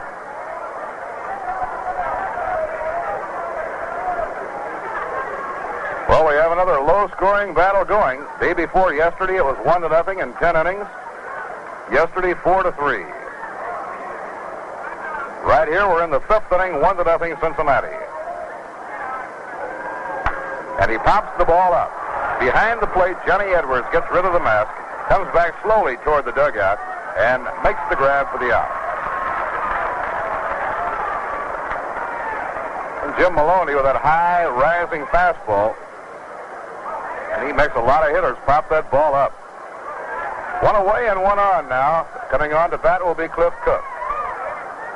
Cliff was struck out his first time up in the 3rd inning. He delivered an important hit in the game yesterday in Milwaukee. Casey sent him up as a pinch hitter with the game 2-1 Milwaukee. And Cliff singled to left field to tie the game. Down comes the pitch. Grounder hit foul down toward Cookie Lamachetto, coaching at 3rd. Following the game tomorrow night, the Mets will be flying back to New York. They have an off day on Thursday and play the Braves Friday afternoon in the Polo Grounds.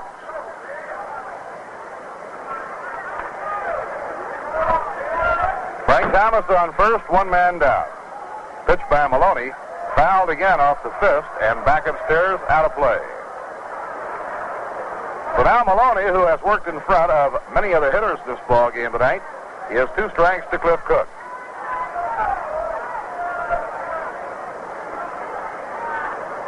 Anytime that Jim Maloney has his control going for him, he is a mighty tough pitcher to beat.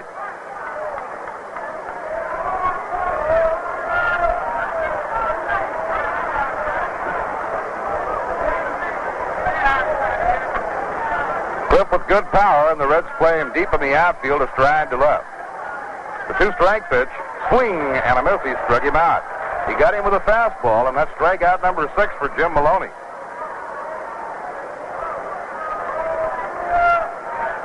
So Maloney has spanned 6 4 2/3 innings, and the hitter is Clarence Coleman. Choo-choo hitless and 1 time up, fly to short left field in the 3rd inning. Now Maloney off the stretch delivers over his head. Choo-choo lets it go. 1 ball and no strikes.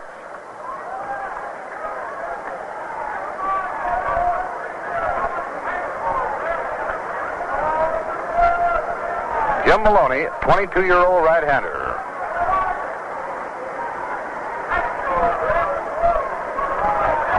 Now Thomas with a short lead. The pitch to Choo-choo. Fly ball hit to left field. Running toward the line is Frank Robinson. He's under it now and makes the catch for the 3rd out.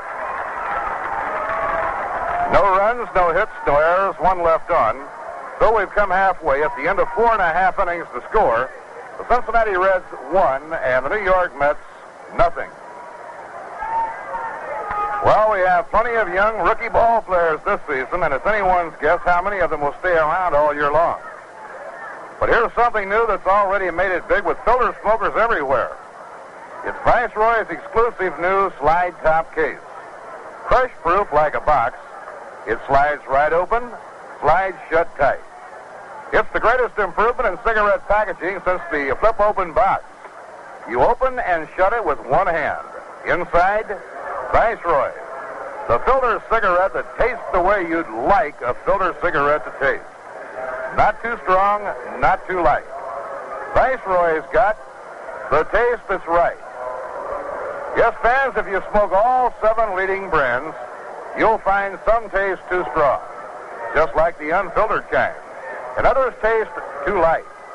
They take all the fun and flavor out of smoking. The Viceroy's not too strong, not too light. Viceroy's got the taste that's right. Smoke Viceroy in the exclusive slide top case or the familiar soft pack. Either way, you'll agree, Viceroy's got the taste that's right. Now the home 5th inning in Cincinnati. The Reds have their center fielder, rookie Tommy Harper, coming up against Jay Hook. Tommy was fanned by Jay in the 2nd. Jay out of his windup, the pitch, inside, ball 1. For the time being, at least, rookie Tommy Harper has forced veteran Wally Post to the dugout. the same way that Pete Rose has forced veteran Don Blasingame into the Cincinnati dugout. Low and outside, ball 2, 2-0 now on Tommy Harper. Jim Maloney will be coming up next, and then Leo Cardenas. Now Hook behind on the count, and he's low again with a fastball. It's ball 3, 3-0 on Harper.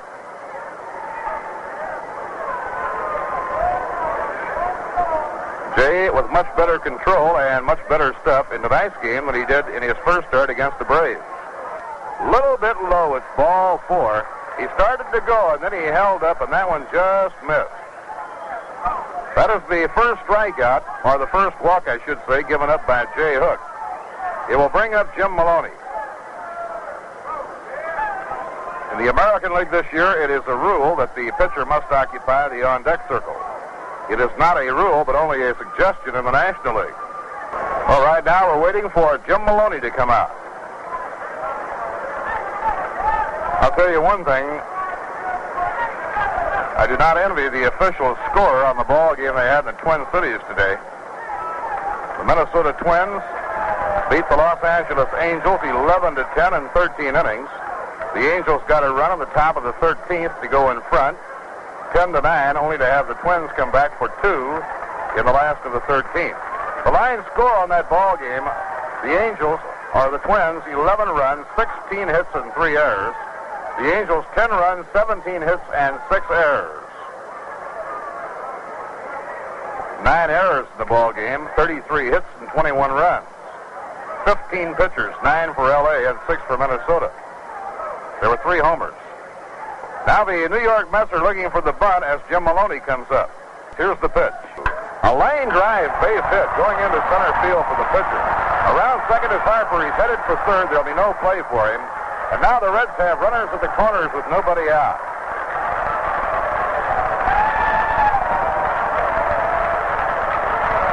Jim Maloney skipping in his own behalf with a single to center field, and he hit the ball hard. Now Leo Cardenas comes on to hit with runners at first and third, nobody out. Cardenas has flied to right and grounded out second to first. The base hit by Jim Maloney is number 5 in the game for Cincinnati. Now let's see how Casey will have the defense play it. They will bring the infield in. Second time in the game, the Mets have been forced to bring the infield in. The last time, Johnny Edwards hit a liner over Ron Hunt's head into right field. A high fly hit deep to left center field out by the scoreboard. It is way out there, and it is off the scoreboard for a base hit. 1 run is in. Maloney around second will hold up there. A tremendous drive up against the scoreboard in deep left center field for Leo Cardenas. The runners had to hold up, thinking the ball might possibly be caught right up against the scoreboard by Frank Thomas or Jim Hickman. As a result, Maloney has to stop coming around second. Thomas played the carom well coming off the scoreboard in left center. And that's the best shot hit in the game for Cincinnati. Fly ball to left center, up against the scoreboard about 380 feet out. One of the longest singles you'll ever see. A run batted in for Leo Cardenas. Now Pete Rose is up, still nobody out. Runners on first and second. Reds in front, 2-0. They look for the bunt, swing, and a miss, strike 1.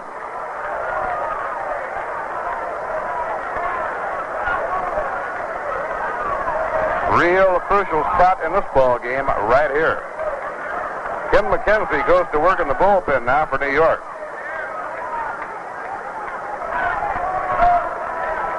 Pete Rose, left-hand batter, bends from the waist. He's around to bunt. Bunts foul, no play. No, he didn't bunt it. The ball simply got by Choo-Choo Coleman, and the runners move up a base. That ball popped out of Choo-Choo's mid and rolled back toward the backstop, and the runners move up. We'll check the official scoring, and it's a pass ball charged to Choo-Choo Coleman. From our broadcasting perch, it looked like he may have bunted the ball foul. If he had the bat around ready to bunt, but then he pulled it away, and it just simply goes as a pass ball, and the runners go up.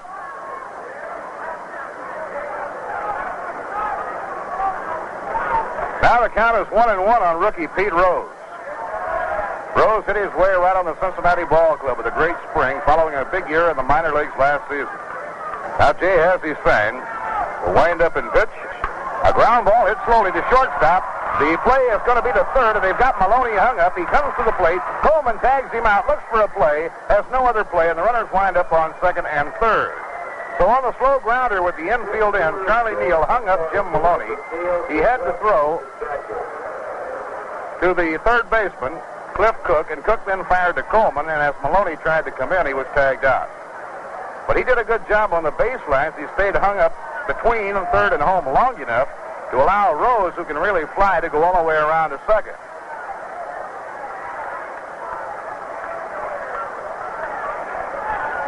So it's still runners on second and third. The infield still in, and the hitter is Veda Pinson. Veda has 1 for 2. Outside and low, 1 ball and no strikes.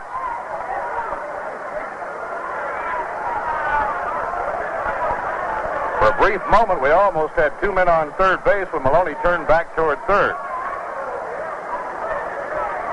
Cardenas was coming over from second.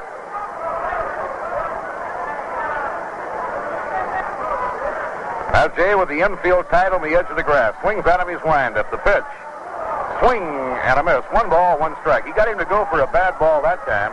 Veda actually tried to hold up, but had gone too far. So it's 1 ball and 1 strike on Veda Pinson.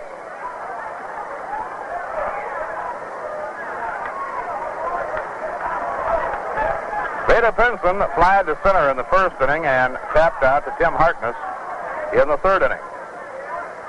The outfield playing him around toward right.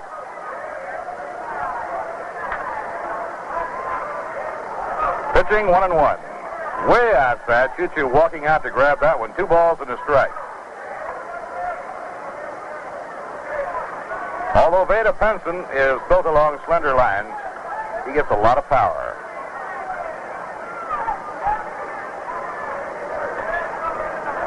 Reds lead 2-0. We're in the bottom half of the 5th inning.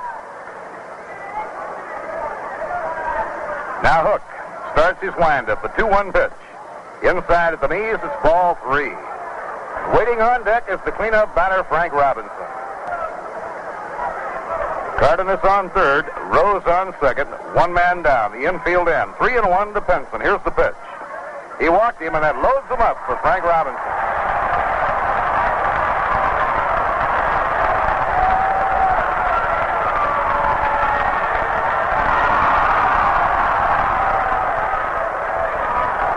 Frank Robinson, who seems to get better every year, 7-year veteran with a lifetime average of 309. Last year, despite a real slow start, came on to hit 342 and chase Tommy Davis for the National League batting title.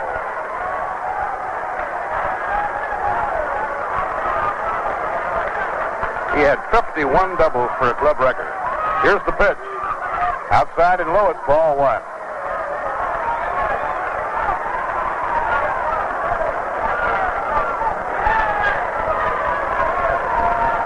Leo Cardenas on third, Pete Rose on second, Veda Pinson on first. The Mets have the infield back, hoping for a shot at a double play. Charlie Neal playing Robinson over toward the hole on the left side of the infield. The outfield deep and fan toward left. Here's Hook winding. Pitch to Robinson, low in the dirt, ball 2. And he's behind a dangerous man now, 2-0.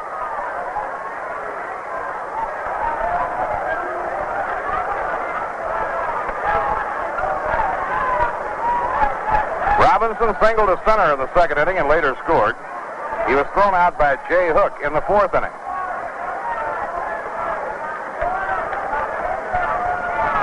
One out, bottom half of the 5th inning. Now Jay starts cranking up. Here's the pitch. A smash hit on the ground sharply for a base hit to left center field. 1 run is in. Here comes Rose flying home. 2 runs come in on the single by Frank Robinson to left center field.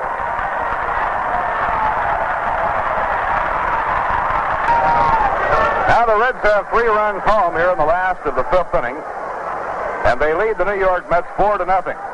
Runners on first and third, still just 1 out, and the batter, Gordy Coleman. Frank Robinson off to a fast start this year, as against his slow start of last year.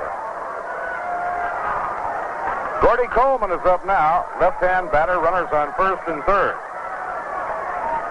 Down comes the pitch to him. Drives him back from the plate. It's inside. 1 ball and no strike.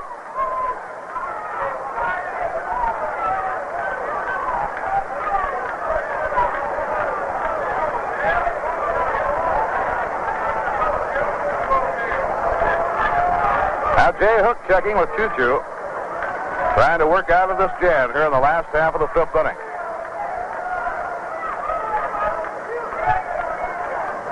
Now Hook up in pitching position. Delivers. There goes the runner towards second. The peg going down to second. Now Neal fires back to the plate to slide. He's out. Veda Pinson is out at the plate. Choo-Choo Coleman to Charlie Neal and back to Choo-Choo. The Mets played it go and made it stand up beautifully on good ball handling on throws by Choo-Choo Coleman and Charlie Neal. Robinson broke for second. When the throw was turned loose, Veda Pinson, one of the fastest men in baseball, broke for home. Coleman fired to Neal. Charlie moved in front of second, grabbed it, and fired it right back to the plate, and Pinson is out.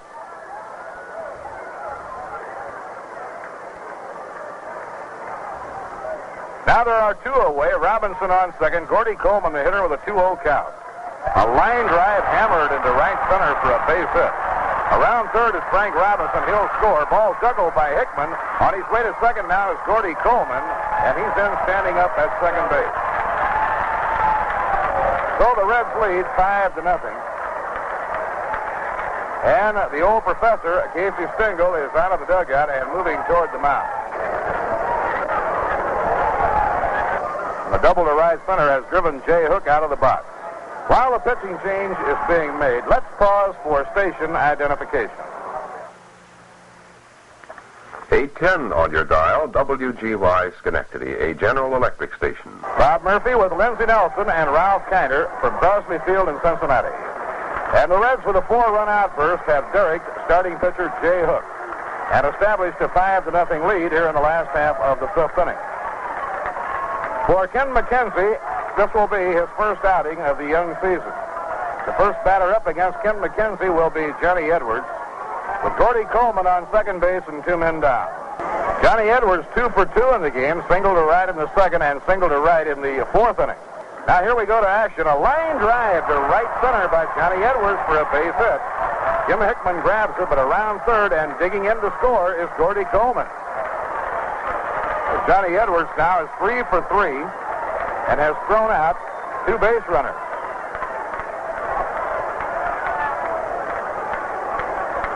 The run is charged to Jay Hook.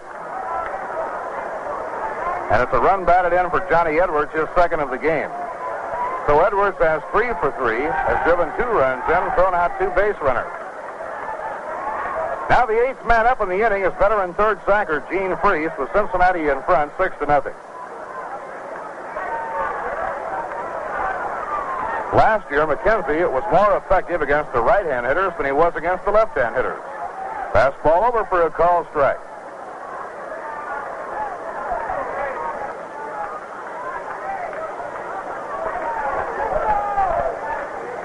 Now McKenzie up in pitching position, delivers. Hit foul down the third baseline, no play.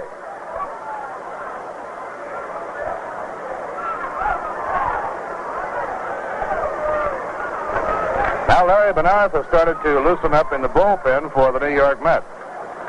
McKenzie with a 2-strike count, fires, swing, and a miss. He struck him out. So Edwards, the left-hand hitter, got a base hit to right center, driving a run in, and Freese, the right-hand batter, is struck out. In the 5th inning, Cincinnati picked up 5 big runs. There were 5 hits, no errors, and 1 left on. 5 runs, 5 hits, no errors, and 1 left on. At the end of 5, the score, Cincinnati 6 and New York nothing. My beer is Rheingold, the dry beer. Think of Rheingold whenever you buy beer. It's not bitter, not sweet, it's a dry flavor treat. Won't you try extra dry Rheingold beer? And now you can enjoy famous Rheingold Extra Dry in the new Chug-a-Mug. It's the first and only beer container with a wide mouth and a top that's so easy to open.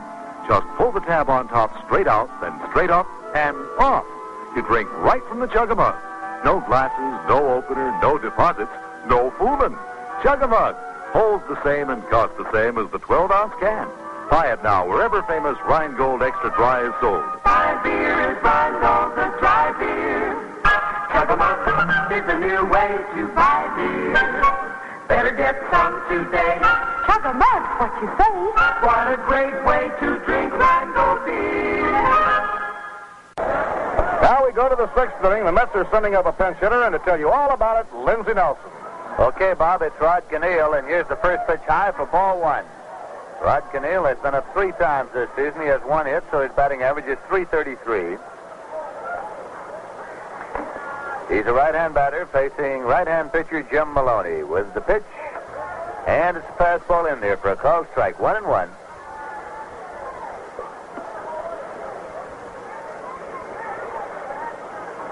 Top half of the sixth inning, Crosley Field in Cincinnati.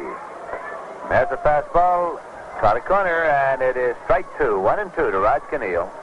Through 5 innings of play, the Cincinnati Reds have 6 runs on 9 hits and no errors. The Mets have no runs, only 2 hits and 1 error. Breaking ball outside. Johnny Edwards, thinking he might get a call, bluffs to throw on down to third, but it's 2-2. Rod Canneel batting for Ken McKenzie here with Larry Bernard throwing in the bullpen for the Mets. Swing and a foul ball off to the right side and out of play.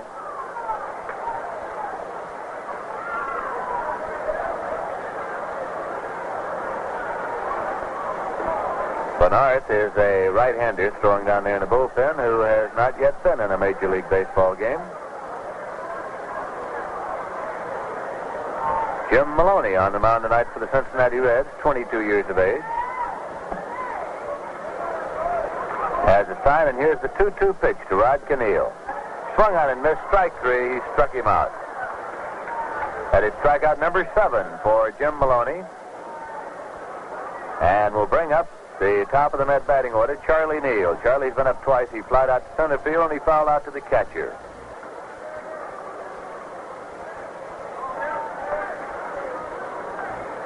He's a right-hand batter. Playing shortstop tonight for the Mets. There's a swing and a miss. Strike 1.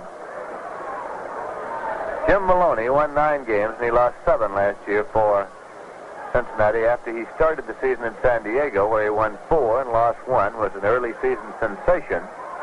And so the Reds brought him up. Swing and a miss. 2-strike count to Neal. And the Reds are counting on Jim Maloney to take up some of the slack that may be lost if Bob Perky is unable to go full speed or at all this season for the Cincinnati Reds. Perky has not yet been in action. Here's a swing and a drive to right field. Down the line. And it is a fair ball going to the corner. Charlie Neal is on his way to second. And he holds up there as the ball bounds into the stands for a ground rules double. So Charlie Neal gets an extra base hit down the line and right, and it eventually hopped on over into the seats for a ground rules double. And that is the first extra base hit for the New York Mets tonight. It is the 3rd hit of the evening for the Mets in toto off Jim Maloney, and brings up Ron Hutt. Ron has been up twice tonight. He walked and he singled. This is his first Major League Baseball game, and he's been on both times he's been up.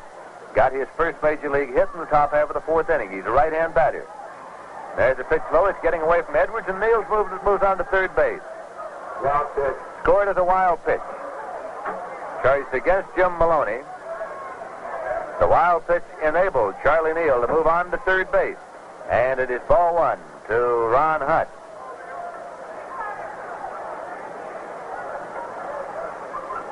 Edwards and Maloney now get checked out halfway out to the mound. Edwards turns to come back and assume his position behind the plate. Jim Hickman is now on deck for the New York Mets.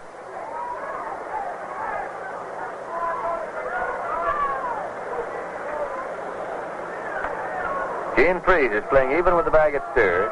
Here's the pitch to Ron Hunt. It's high for ball. 2-0. Ron Hunt was part of the three-cornered battle that was waged during spring training this year for the second base position with the Mets. It was Ted Schreiber and Larry Burright and Ron Hunt. Pitch is tipped off. Ron Hunt checked the swing, but barely tipped the ball, apparently, as indicated by umpire Ed Bargo, to make it 2 balls and 1 strike. It was felt by most observers that Hunt had more power than any of the candidates for second base.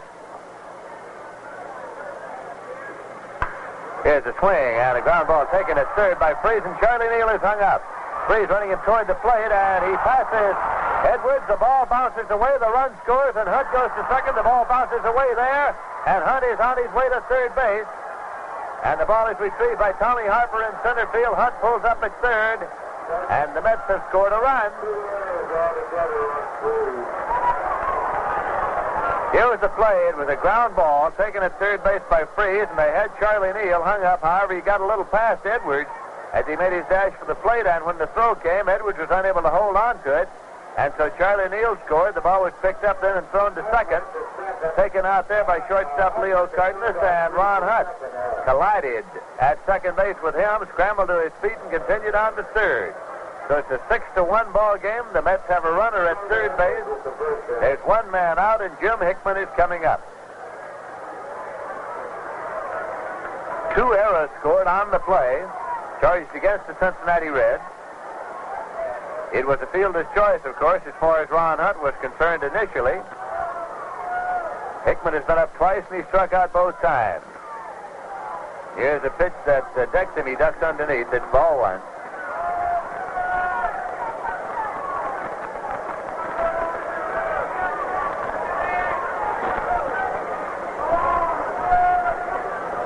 Looking in now is Jim Maloney. Works for the windup, and here's the pitch. It is swung on and fouled off. The official scorer has charged Gene Freese with 2 errors on the last play. Both throwing errors were charged against Freese. He made the initial throw to Edwards at the plate, and then as the ball bounded free, he picked it up and threw to second, and he was charged with an error there. So charge them both to third baseman Gene Freese. 1-1 pitch to Jim Hickman. It's in there for a called strike.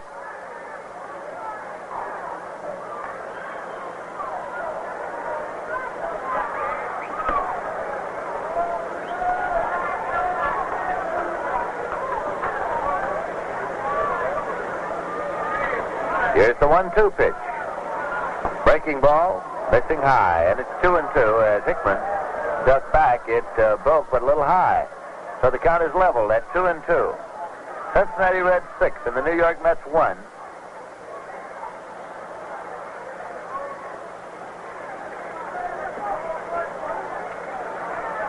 Maloney getting a sign from Johnny Edwards.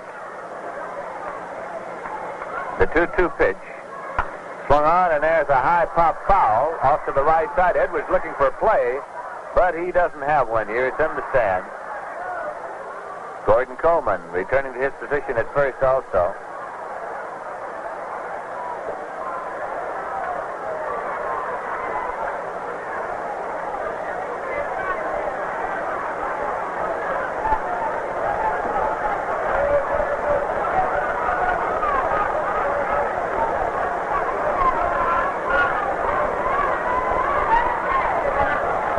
Starts the motion. There's a pitch swung on and fouled off. Back onto the screen and out of play, and the count holds at 2-2 now.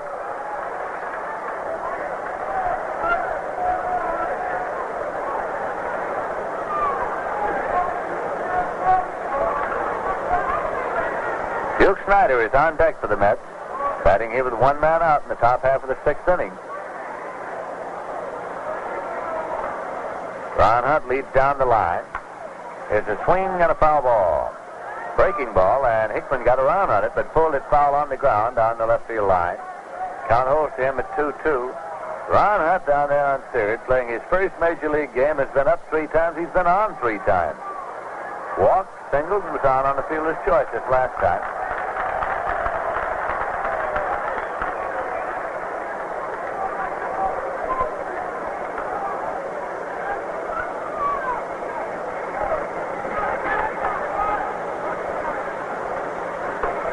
Again, here's the windup and the pitch. Swung on a foul ball. Coming back, this one's out of play up on top.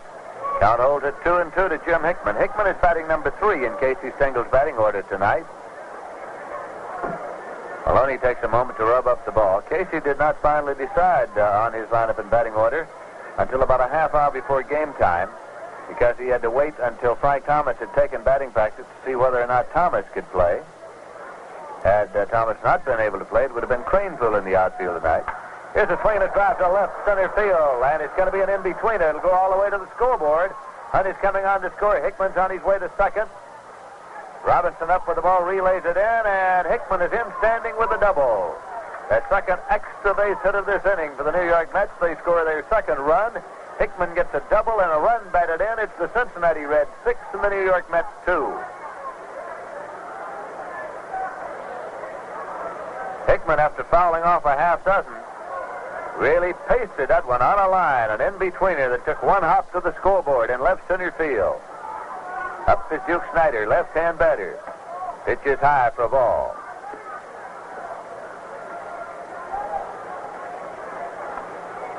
Snyder's been up twice. He got a base hit in the top half of the second, the 2,000th base hit of his career. He grounded out to first base unassisted in the top half of the fourth. Here's a swing and a foul ball out of play to the left side. 1-1 is the count to Duke Snyder.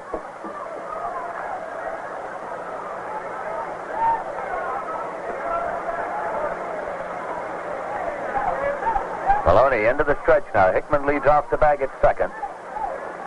The pitch is low to Snyder.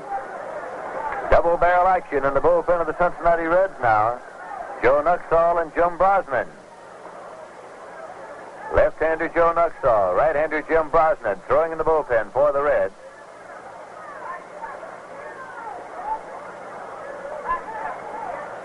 Maloney now gets set. Here's the pitch to Snyder. High and away. A fastball fired, and it's out to 3 balls and 1 strike to the Duke.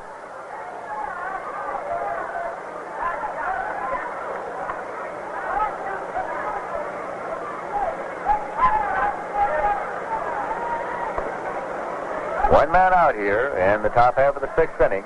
The Reds 6, the Mets 2. Here's the 3-1 pitch. Swung out and missed. It's full of 3-2 now, and did the Duke ever take a ripple at that one? Swinging from the heels all the way around.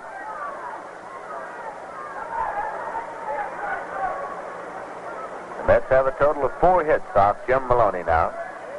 2 of them this inning, both doubles. One by Charlie Neal and one by Jim Hickman. Here's a swing and a fly ball to deep center field, going way back now. This is going, and it is gone for a home run for Duke Snyder over the center field fence here at Crosley Field. Jim Hickman coming on around to score. And Duke Snyder, with his 3rd home run of this season, comes on. He's getting a hand, strangely enough, from this crowd here at Crosley Field. Hit number 2001.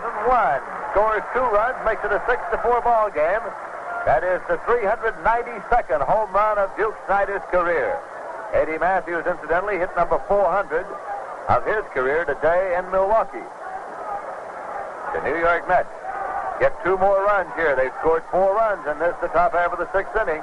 Still 1 man out. Frank Thomas is up, right-hand batter, and here's the pitch, breaking ball high.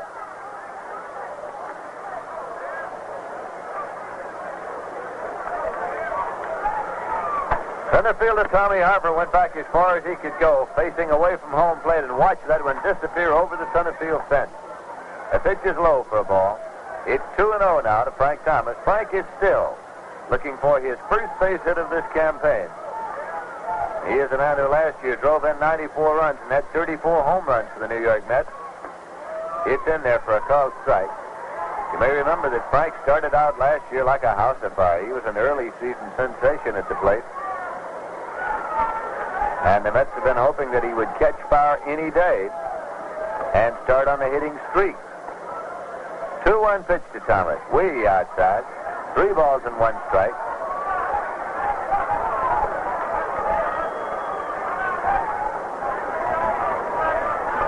Larry Bernard has completed his warm-up action in the bullpen and has come into the Met dugout now. There's a foul ball backing out of play. Runs the count full. 3-2 to Frank Thomas. McKenzie, you'll recall, was pull for pinch hitter Rod Kinneal to open this inning, so Bernard will be the Met pitcher in the bottom half of the sixth.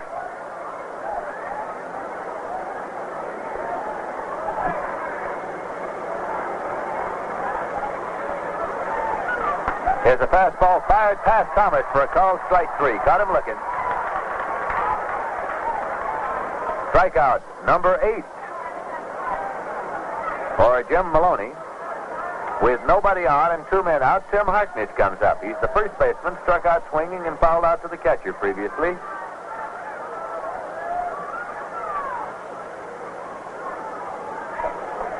Pitch is inside for a ball. The Mets in the midst of their biggest inning of the season, as they have scored 4 runs here in the top half of the 6th inning. Swinging a ground ball to second base. Taken by Pete Rose, and he plays on over to Gordy Coleman in time. Harkness has grounded out and in the top half of the 6th. The New York Mets got 4 runs on 3 hits. There were 2 errors, both by Gene Freese, and nobody left.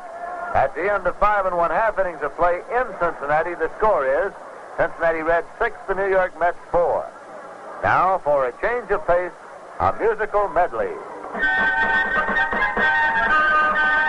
New York's first choice is Light Gold Extra Dry Beer. It's clean and light and crisp inside and clearly extra dry. You too will find the next time that you buy beer, this sparkling brew's the one for you. One taste will tell you why Rheingold Brew extra dry. Yes, Rheingold beer and beer should taste because it's extra dry. Crisp, bright, and clean clear through. Yes, that's the way beer should taste. The way Rheingold Extra Dry tastes. Brewed of the choicest ingredients, the long, slow way, Rheingold is the largest selling beer in town. Try it. My beer is Rheingold, the dry beer. Think of Rheingold whenever you buy beer. It's not bitter, not sweet, it's a dry flavored treat. Won't you try extra dry Rheingold beer?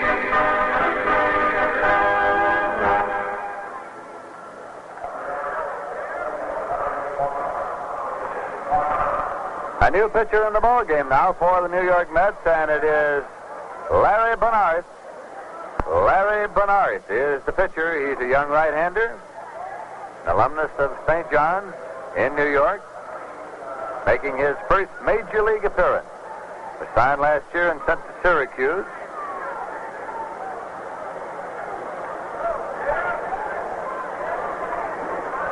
Lives at Belmore on Long Island. And in to face him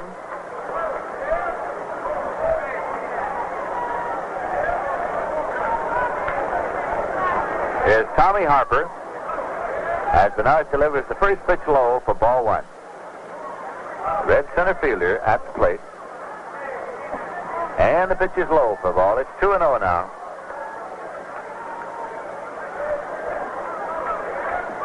Bernard is 22 years of age.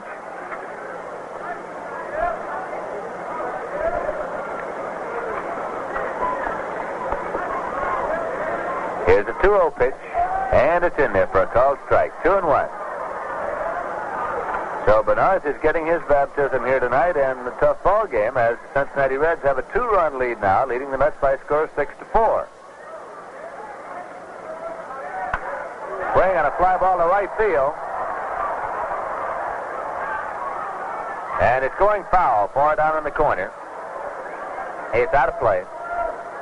Chased over there by right fielder Duke Snyder, but disappeared in the corner, of foul ball. So it's 2-2 now to Tommy Harper as he comes back to the plate to pick up the timber.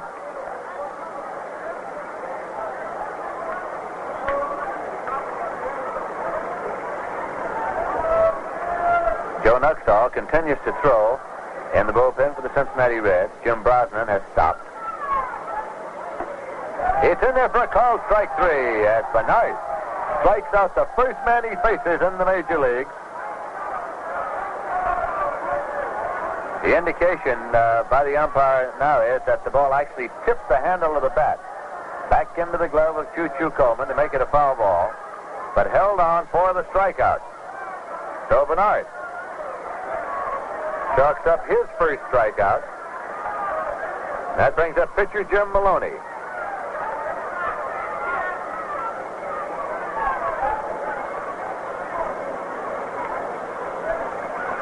That pitch is low for a ball.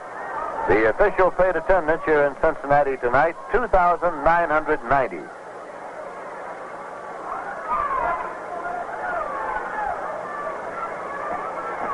Pitch is low. Maloney had a clean single in the bottom half of the fifth. He grounded out to first base unassisted in the bottom of the third. Has a season's batting average now of 250.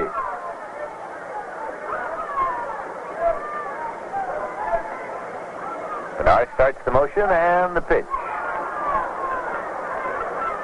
In there, it's 2-1.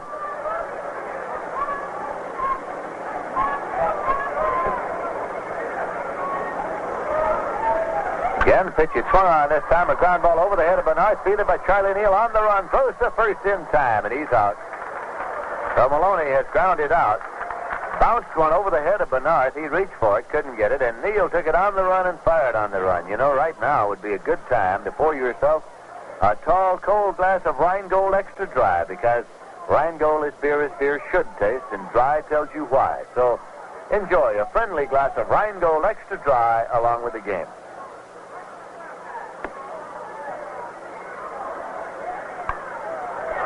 Here's a pitch to Cardenas, swung on and missed. Strike one.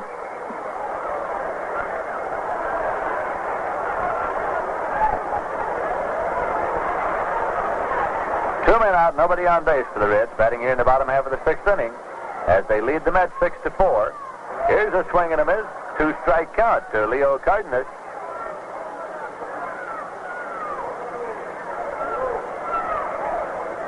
Bernard leans way over to get a sign from Choo-Choo Coleman. Comes overhand with a curved ball that breaks outside, and it's 1-2.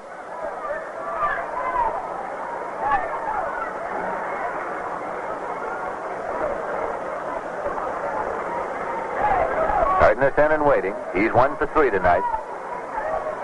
Swinging a foul ball off and out of play. Count holds at 1-2. The National Basketball Association final playoffs, the Boston Celtics tonight defeated the Los Angeles Lakers by a score of 113 to 106. Boston now leads 2-0 in the best-of-7 series. Here's a pitch swung on, and it's lined down the left field line. Fair ball going to the corner, and Cardenas is on his way to second. Thomas up with it. Relays it into Neal, and Leo Cardenas is on with a double right down the left field line. A shot. And right now, in order to allow our stations to identify themselves, we pause for station identification. You're tuned to 810 on your radio dial, WGY Schenectady, the smoothest sound around. This is Lindsey Nelson with Ralph Kiner and Bob Murphy at Crosley Field in Cincinnati. Switch hitter Pete Rose is coming up, batting left against right-hander Larry Bernard. 2 men out, runner at second. Pitch is in there for a called strike to Pete Rose.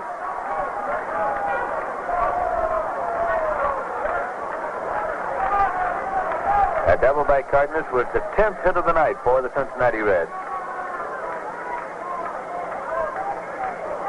8 of them off Jerry Hook, 1 off McKenzie, and 1 so far off Bernard.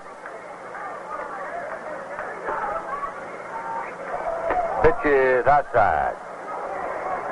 Had a play on with Neal coming over to cover at second, but Cardenas was not far enough down the line for Choo-Choo to throw. So it's 1-1 on the pitch out.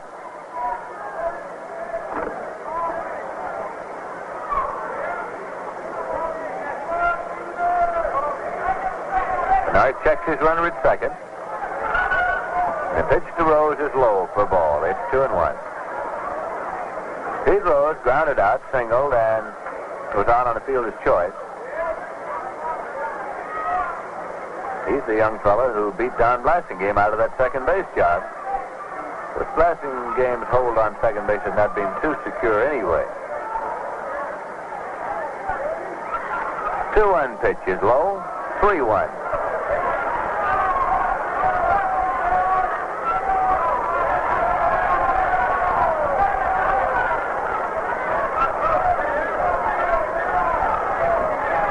Two men out here with the Reds batting in the bottom half of the sixth inning.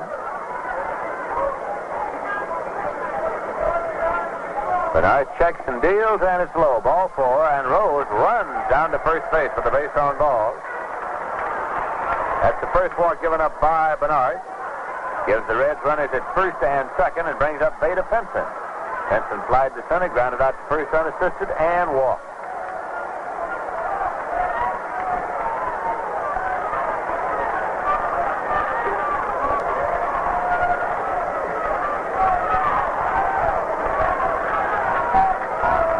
Runners lead at first and second.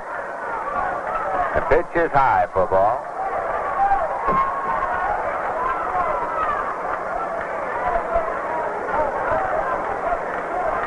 Benson playing right field these days for the Cincinnati Reds.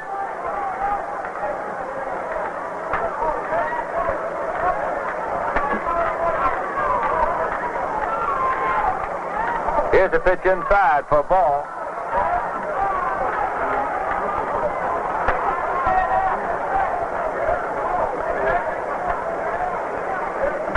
Choo-Choo Coleman goes out now to check with Larry Bernard on the mound.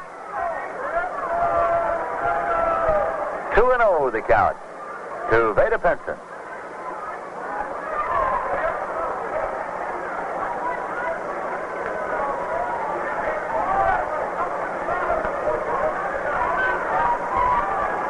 Runners leading. Here's a pitch swung on a ground ball. A number towards first, and it's fielded by Bernard. He makes the play over in time, just in time to Harkness to get the very speedy Veda Pinson.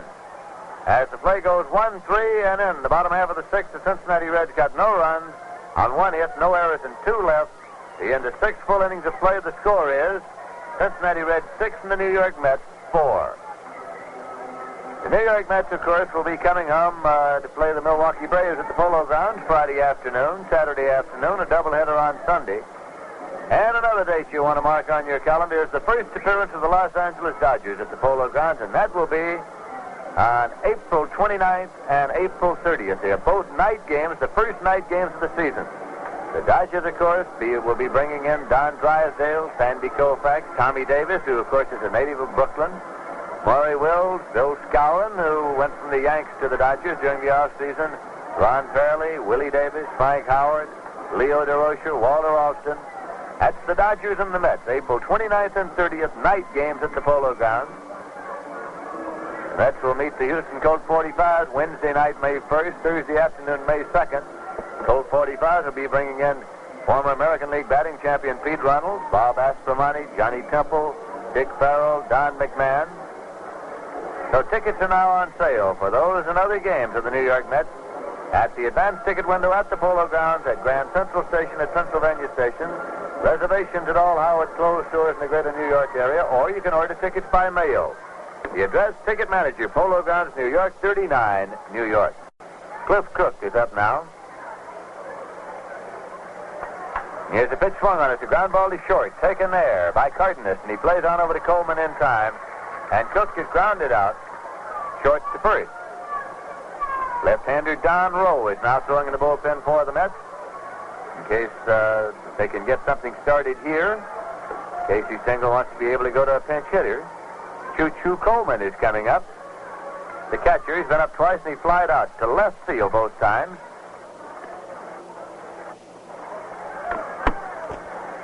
That pitch is in there for a called strike. Jim Maloney started, and he has come all the way for the Cincinnati Reds. Fred Hutchinson left him in there in the top half of the sixth inning when the Mets got their 4 runs. Here's a swing on a fly ball to right. Moving over is Veda Pinson, and he makes the catch on the run for the out. 2 men out. Nobody on, and so Larry Bernard is shedding his jacket in the on-deck circle. He's going to bat for himself.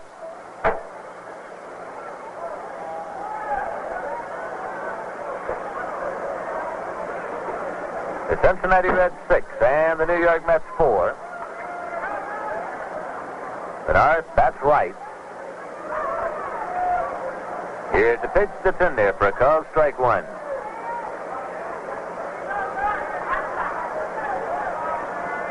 Again, Maloney works with the full motion. It's way outside for a ball. In case you've joined us along the way, Duke Snyder hit his 3rd home run of the season here tonight. He now leads the National League in home runs. is a swing on a fly ball to left center. Tommy Harper races over. He's there, plenty of room, and Harper puts it away for the out. So the Mets go out in order here in the top half of the seventh with no runs on no hits, no errors, and none left. At the end of 6.5 innings of play, the score is the Cincinnati Reds 6 and the New York Mets 4. Well, you know, popularity like Rheingold has doesn't just happen. It's the result of millions of people agreeing that Rheingold has what they want in beer. A refreshing difference that they can recognize right off. And two little words tell you what the difference is. The two words, extra dry. Yes, extra dry tells you Rheingold is beer as beer should taste. Brisk and bright and clean, clear through. That's Rheingold beer for you, and it is the beer for you. Rheingold is a better beer because it's the dry beer. It's a wonderful beer for these wonderful days we all like to enjoy. Even the flavor has a sparkle to it. You'll find that out with your very first glass of Rheingold Extra Dry. So why not do it right now? Join the millions who say, my beer is Rheingold, the dry beer. Yes, sir, think of Rheingold whenever you buy beer. And buy some tonight or tomorrow or the first chance you get. Discover the difference that dry makes. Ask for Rheingold Extra Dry Beer.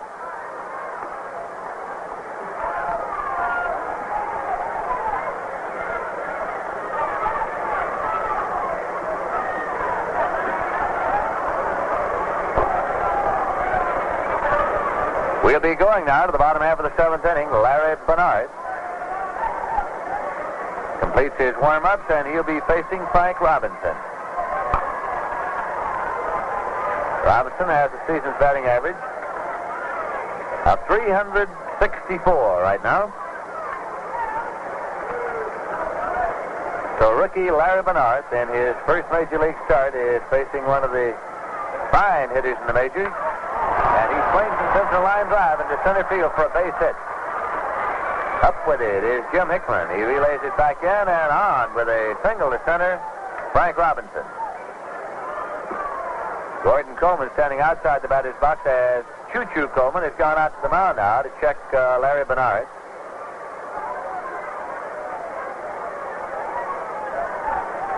Joe Nuxall is up and throwing in the bullpen now, left-hander, working for the Cincinnati Reds.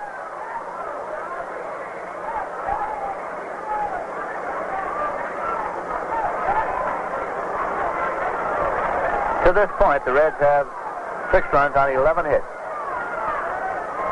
The Mets have 4 runs on 5 hits. Bernard checks Robinson. Here's a pitch to Coleman. Sliced into left field for a base hit. Robinson rounds second with long strides. He's headed for third. Thomas up with it. Has no play, and Gordon Coleman pulls up at second with a double. So the Cincinnati Reds have opened up here against Larry Bernard in the bottom half of the seventh with a single and a double, and that brings up catcher Johnny Edwards, who has been up 3 times, has 3 base hits, and he's driven in 2 runs. He is hitting .455 right now. The Mets get left-hander Don Rowe up and throwing in the bullpen.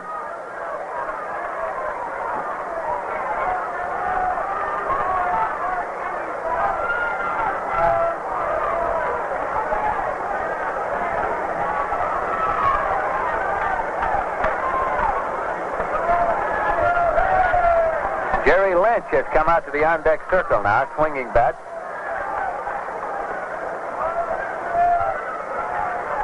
Gene Freese is due up next, and Eddie Casco has gone down to the bullpen area to loosen up. There's a swing out, a fly ball deep to left. Thomas is back at the foot of the bank. Robinson tagged up at third. Thomas makes the catch. Robinson comes down the line to score. Throw goes to third. No advance by Coleman at second. So Johnny Edwards, with a sacrifice fly, gets a run batted in. As he flied to Thomas in left, and Robinson tagged up and scored after the catch. And the Reds lead by a score of 7-4. Here is Jerry Lynch, batting now for Gene Freese.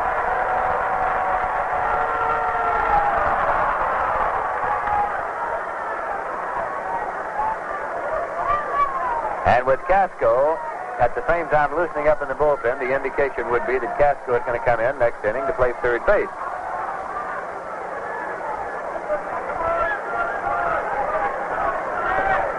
Lynch, a left-hand batter, one of baseball's fine pinch hitters. Been up 4 times this season without a hit. Bernard checks, and here's the pitch.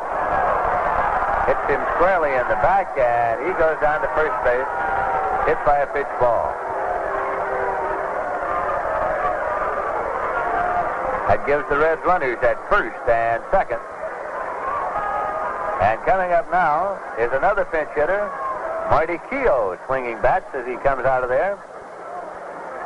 Marty Keogh, been up twice this year and has 1 hit, so he's batting .500. Originally a bonus player with the Boston Red Sox. So Keogh is batting for Tommy Harper. 1 man out for the Reds as they lead 7-4 in the bottom half of the 7th inning. Bernard's pitch is in there for a called strike to left-hand batter, Marty Keogh.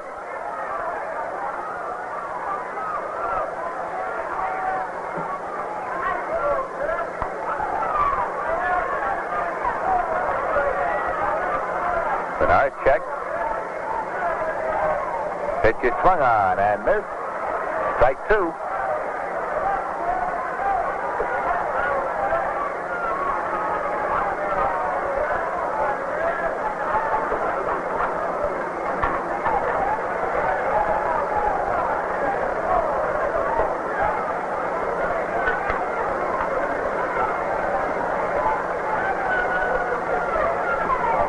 That pitch is low for a ball.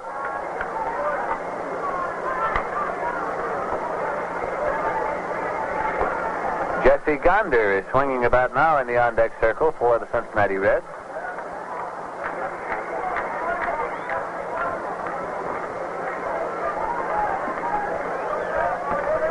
Pitch is low and away as Keogh started the swing, checked it, and the count is 2-2.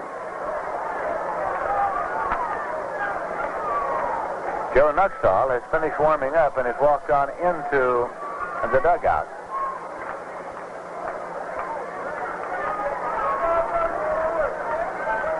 Keogh is batting here for Harper with pitcher Jim Maloney due up next. There's a swing and a pop to the infield. Cliff Cook at third is called for it. Infield fly is called. And so Keogh is out. 2 away, and now Gonder is going to bat for Maloney. Maloney's previous appearance against the Phils, he pitched 5 innings and then was removed when his arm tightened up a little bit. He has a 7-4 lead here as he's been removed right now for a pinch hitter, Jesse Gonder.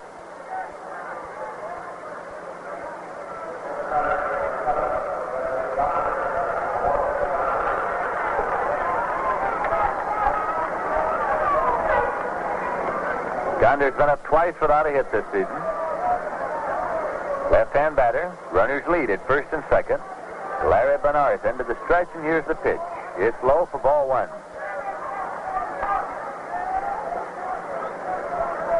The Reds have 1 run in this inning off Bernard.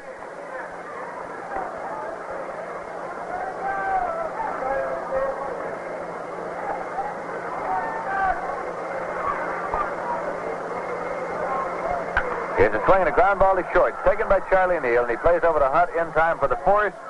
That gets him out of the inning. As the play went from Charlie Neal to Ron Hunt. And in the bottom half of the 7th, the Cincinnati Reds got 1 run on 2 hits. There were no errors and 2 left. And at the end of 7 full innings of play, the score is New York Mets 7, the Cincinnati Reds 7, and the New York Mets 4. And now we'll bring you up to date on scores of other games around the major leagues.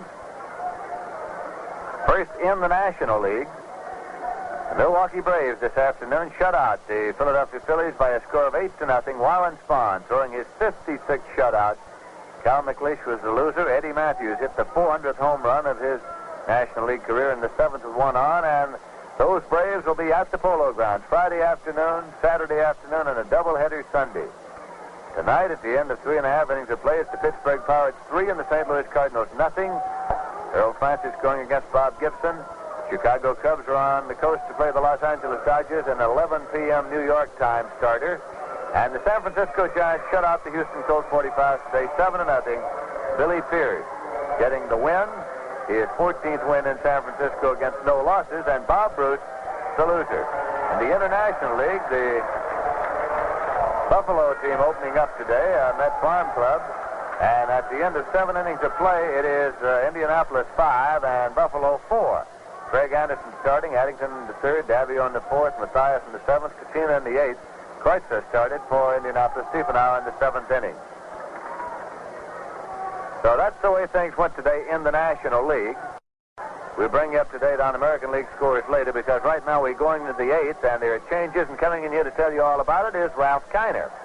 Okay, Lindsay, Charlie Neal's the batter against the left-hander, Joe Nuxall, and the first pitch is hit sharply down to second base. It's blocked there, dug out by Pete Rose. The throw to first base in time. So Joe Nuxall, a new pitch in the ball game for Jim Maloney, gets his first man on the first pitch, and the batter coming on is Ron Hunt. In center field now, Veda Pinson has moved over. In right field, Marty Keel, who was a pinch hitter in the last inning, has gone in there. And playing third base in place of Gene Freeze is Eddie Casco. Now it's Ron Hunt, and the first pitch to Ron by the left-hander Joe Nuxall is a fastball foul back on the screen, strike one.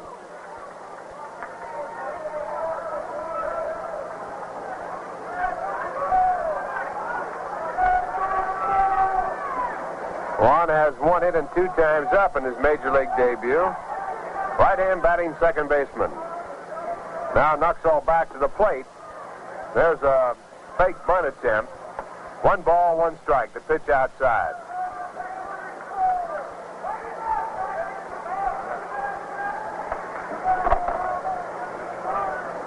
Nuxall is now appearing in his third game. He has no record.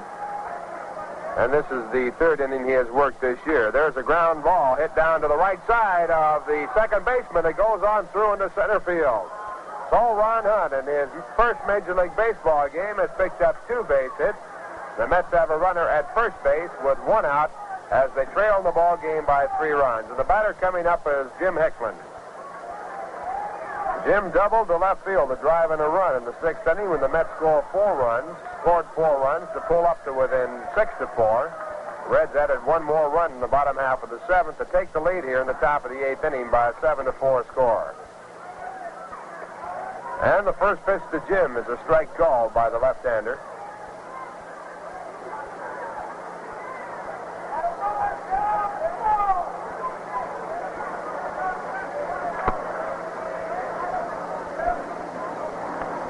Nuxall look at first base and back to the plate. There's a hard swing and a miss. Strike 2.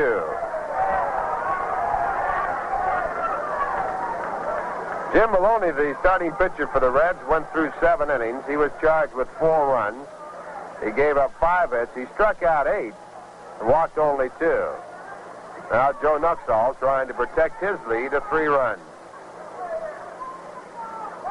Joe with a 2-strike pitch. It's on the inside corner, called strike 3. So Jim Hickman goes down for the first, make it the second out of this inning. That is the first strikeout. And it brings up Duke Snyder. Duke has had a big night. He has picked up his 2,000th base hit. Also, add 1 more to it when he hit his home run to give the Mets 2 runs in the 6th inning. Duke 2 for 3 here. He now leads the club in home runs with 3. And he looks at a high pitch for ball 1. He also leads the National League in home runs. His 3 home runs top so far. So the Duke paying dividends right now for the Mets.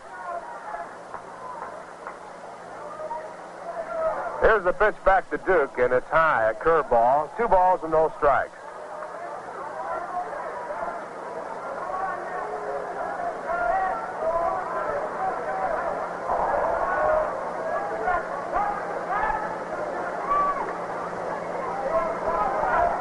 Now Nuxall sets and comes back to the plate. There's a hard swing by Snyder. Strike 1. 2 balls and 1 strike.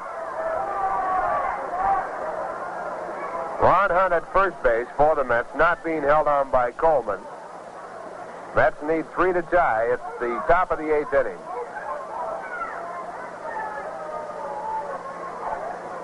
Pitch back to the plate, fouled back in the screen.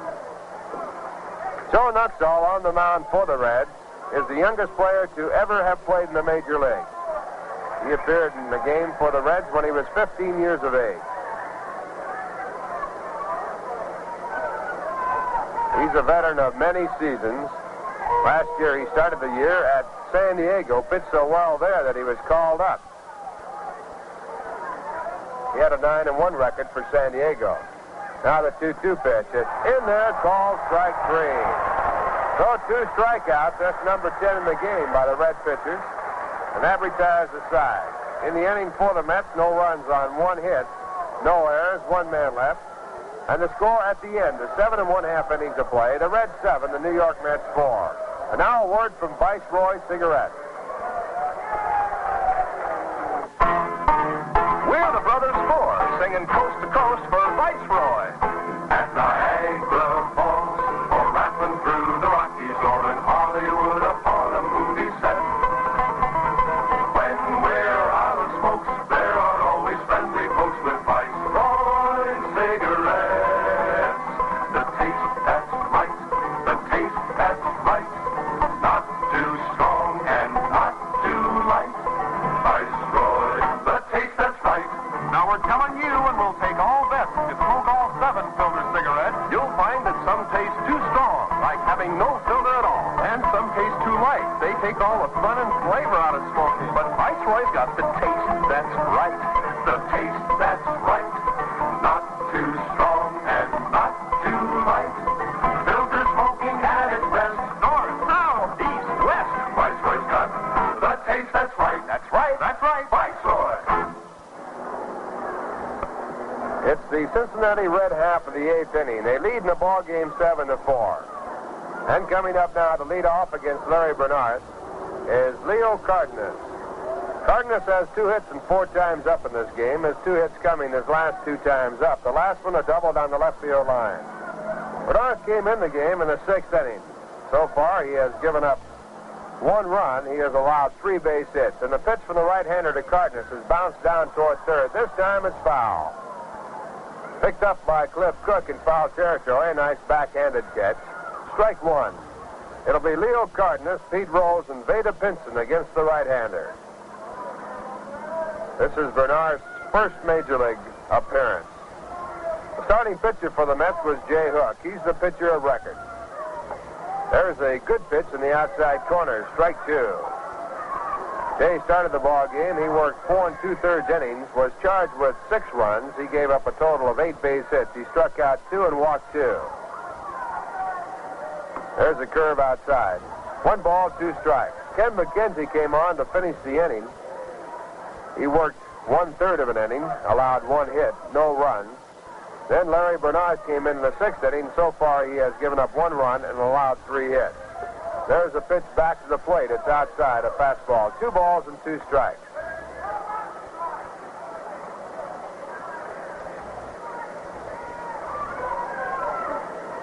Now the right-hander from St. John's University into the windup and the 2-2 pitch. It's hit out to left center field. A drive out there. Coming over fast is Hickman. And he tries a one-handed backhanded catch. He gets his glove in the ball, but the ball falls out. Cardenas now going for third. Here comes the throw. It is not in time. It has scored a 3-base hit.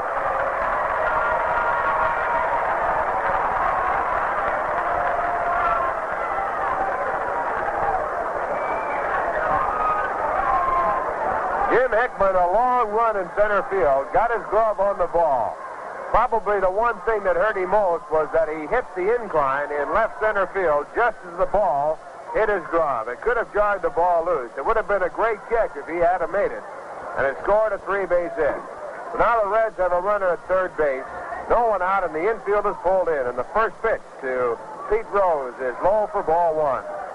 Dug out of the dirt by Clarence Coleman. 1 ball and no strikes. Bill Henry now up and throwing in the bullpen for the Cincinnati Reds. Pete Rose, the left-hand batter. And the pitch back to him is hit sharply down to third. Dug out by Cook. He holds the runner at third. Goes across to first base in time for out number 1.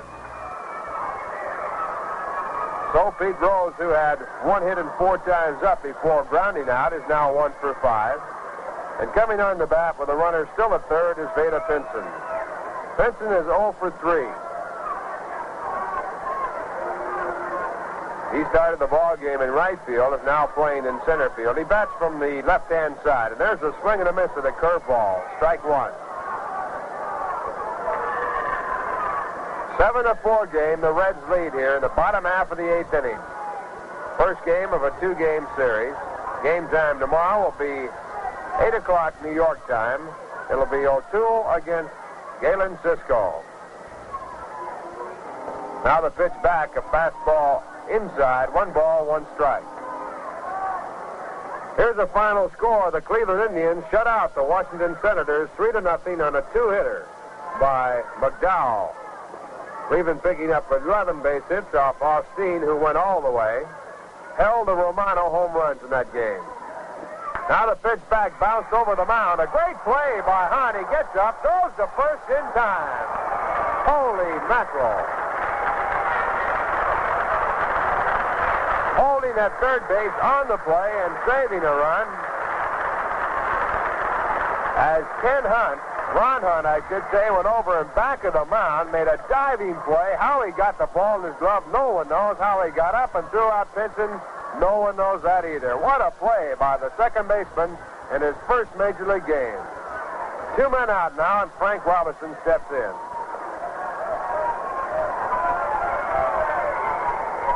Boy, you just don't see him like that every day. First pitch to Robinson, a fastball that's outside, ball 1. Robinson with a big day today. He's had 3 hits and 4 times up. He's driven in 2 runs. He's batting .391 in the year.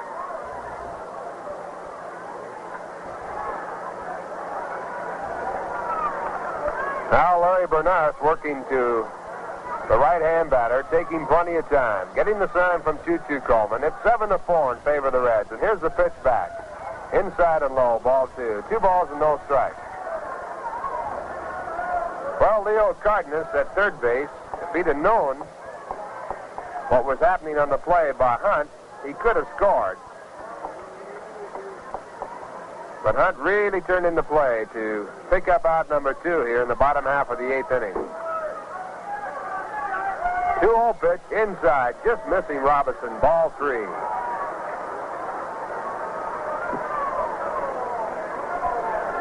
Robinson standing right on top of the plate is an easy target for the pitchers. He won't move.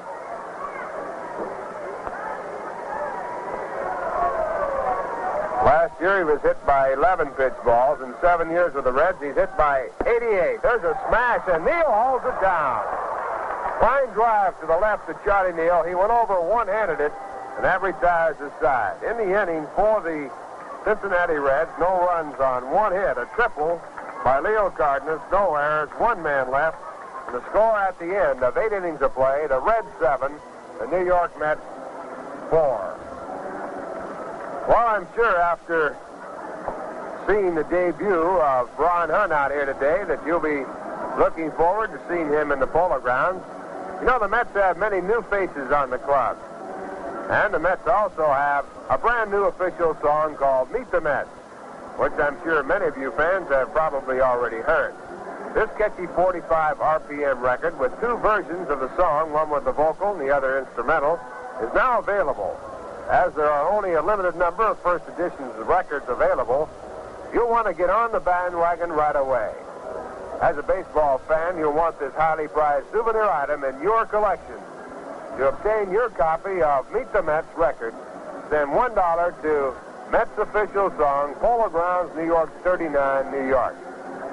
Well, we're moving to the top of the 9th inning. While we wait for the Mets to come to bat, we'll pause for station identification. 810 on your dial, WGY Schenectady, a General Electric station, the smoothest sound around. Along with Lindsey Nelson and Bob Murphy from Crosley Field in Cincinnati. The Mets batting in the top of the 9th. They need 3 to tie. And here to tell you all about it is Lindsey Nelson once again. Okay, Ralph, double barrel action in the Cincinnati bullpen is Jim Brosnan and Bill Henry as Frank Thomas steps into the batter's box now for the New York Mets. They face left-hander Joe Nuxall. He's into the windup, and here's the pitch. Here's a swing and a ground ball up the middle. Going to be a base hit for Frank Thomas, his first hit of the season. Charging it now is Veda Pinson. Up with it, relays it in, and Thomas turns and holds at first. And the New York Mets hope that that base hit will get him off and running in the base hit department. Here's Gil Hodges coming up now to bat for Tim Hartnett. Hodges is coming up for his first time this season. That hit was number 7 for the Mets off the combined efforts of Maloney and Nuxall tonight. Don Rowe up and throwing in the bullpen for the Mets, who are batting here in the top half of the 9th inning, trailing by 3 runs. Gil Hodges in and waiting. Thomas leads at first. The pitch is in there for a called strike to Hodges. At first base, Gordon Coleman is not trying to hold the runner on. The Reds have a 3-run advantage. Hodges swings the bat. First time he's been in action this season at the plate. And the pitch is in there for a called strike. 2-strike count. Cliff Cook is on deck for the Mets. Here's the pitch to Gill. Swung out and missed, strike 3. Hodges is struck out. That's the 3rd strikeout for Nuxall. Maloney had 8 during his tenure, so 11 Mets have gone out via the strikeout route tonight. Here is Cliff Cook coming up with a runner at first and 1 man out. Cliff struck out, and grounded out, short to first. Facing a left-hander for the first time tonight. It's in there for a call, strike 1.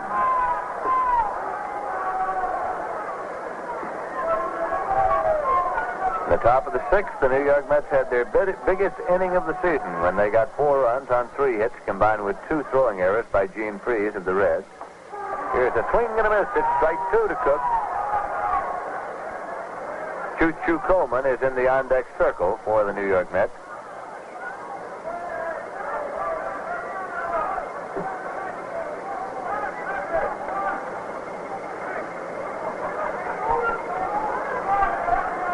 Cook in and waiting. Swing and a miss, strike 3. Struck him out. Strikeout number 4 for Nuxall. And Choo-Choo Coleman comes up now to face left-hander Joe Nuxall.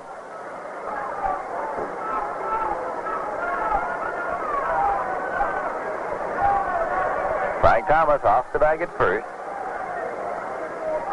Pitch to Choo-Choo in there for a call, strike 1. Jim Maloney pitched 7 innings here tonight, in which he gave up 4 runs on 5 hits, struck out 8 and walked 1.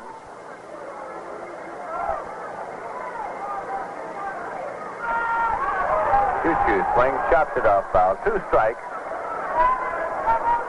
Mets have been able to reach Nuxall for only 2 hits. Ron Hunt singled in the 8th, and Frank Thomas singled here in the 9th. Cincinnati Reds 7, and the New York Mets 4.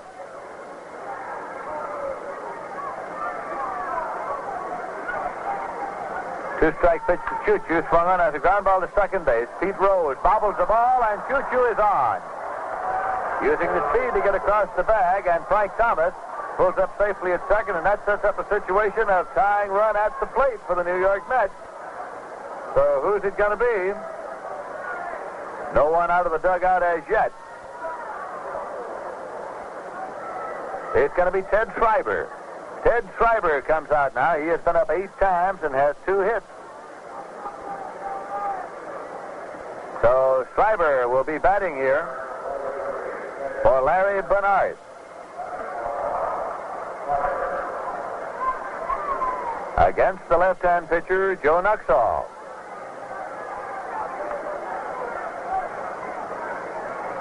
Manager Fred Hutchinson may very well make a pitching change himself, as Dick Sisler came out to get a free ball at that moment, but Hutch and Jim Turner had been in some communication, and here comes Schreiber up to the plate.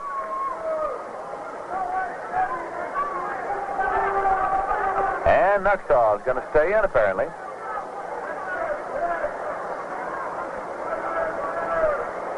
The New York Mets here in the top half of the 9th, trail by 3 runs. They have runners at first and second, 2 men out. Here's the pitch to Schreiber. It's high for ball 1.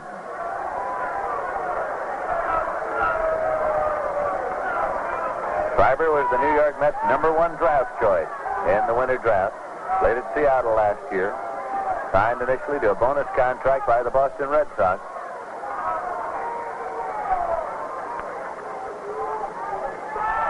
There's a pitch high and outside.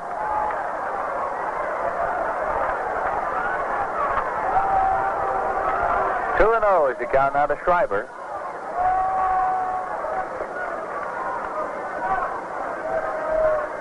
Charlie Neal is on deck for the Mets. Joe Nuxall into the stretch. Runners lead first and second. The pitch is a called strike. It's 2-1.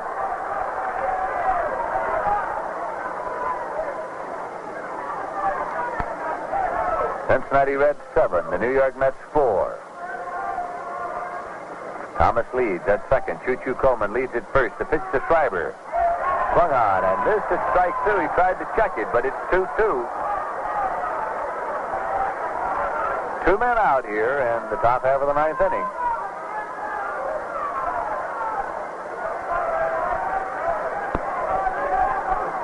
Coleman on the error by Pete Rose at second. Here's the pitch.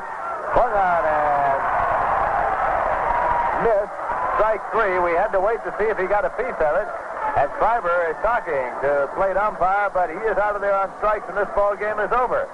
Pitch was low. He took a cut, and we had to wait to see whether or not he got a little piece. But the indication is he struck him out so that Nuxall struck out three there in the ninth inning. He struck out five all total.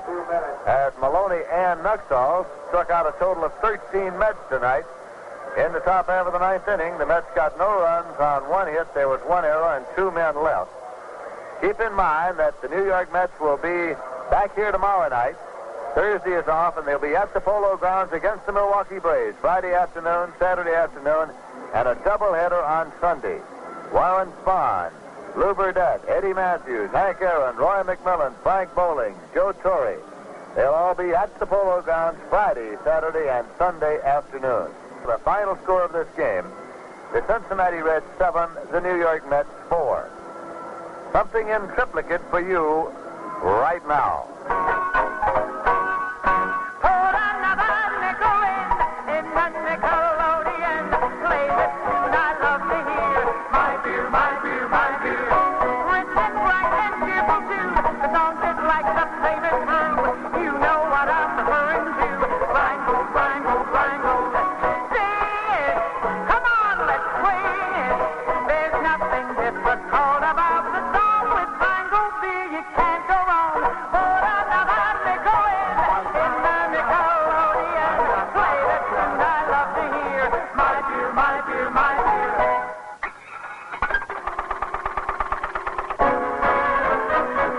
My beer is Rheingold, a dry beer. Think of Rheingold whenever you buy beer. It's not bitter, not sweet. It's the dry flavor treat. Won't you try extra dry Rheingold beer? Now this is Ralph Geiner saying so long for Lindsey Nelson, Bob Murphy, our statistician, Matt Winnick, our engineer, Joel Kresnicka, our producer, Joe Gallagher. Final score of the ball game, the Reds 7, the Mets 4. So long, everybody. This is the New York Mets Baseball Network. WGY, WGFM Schenectady.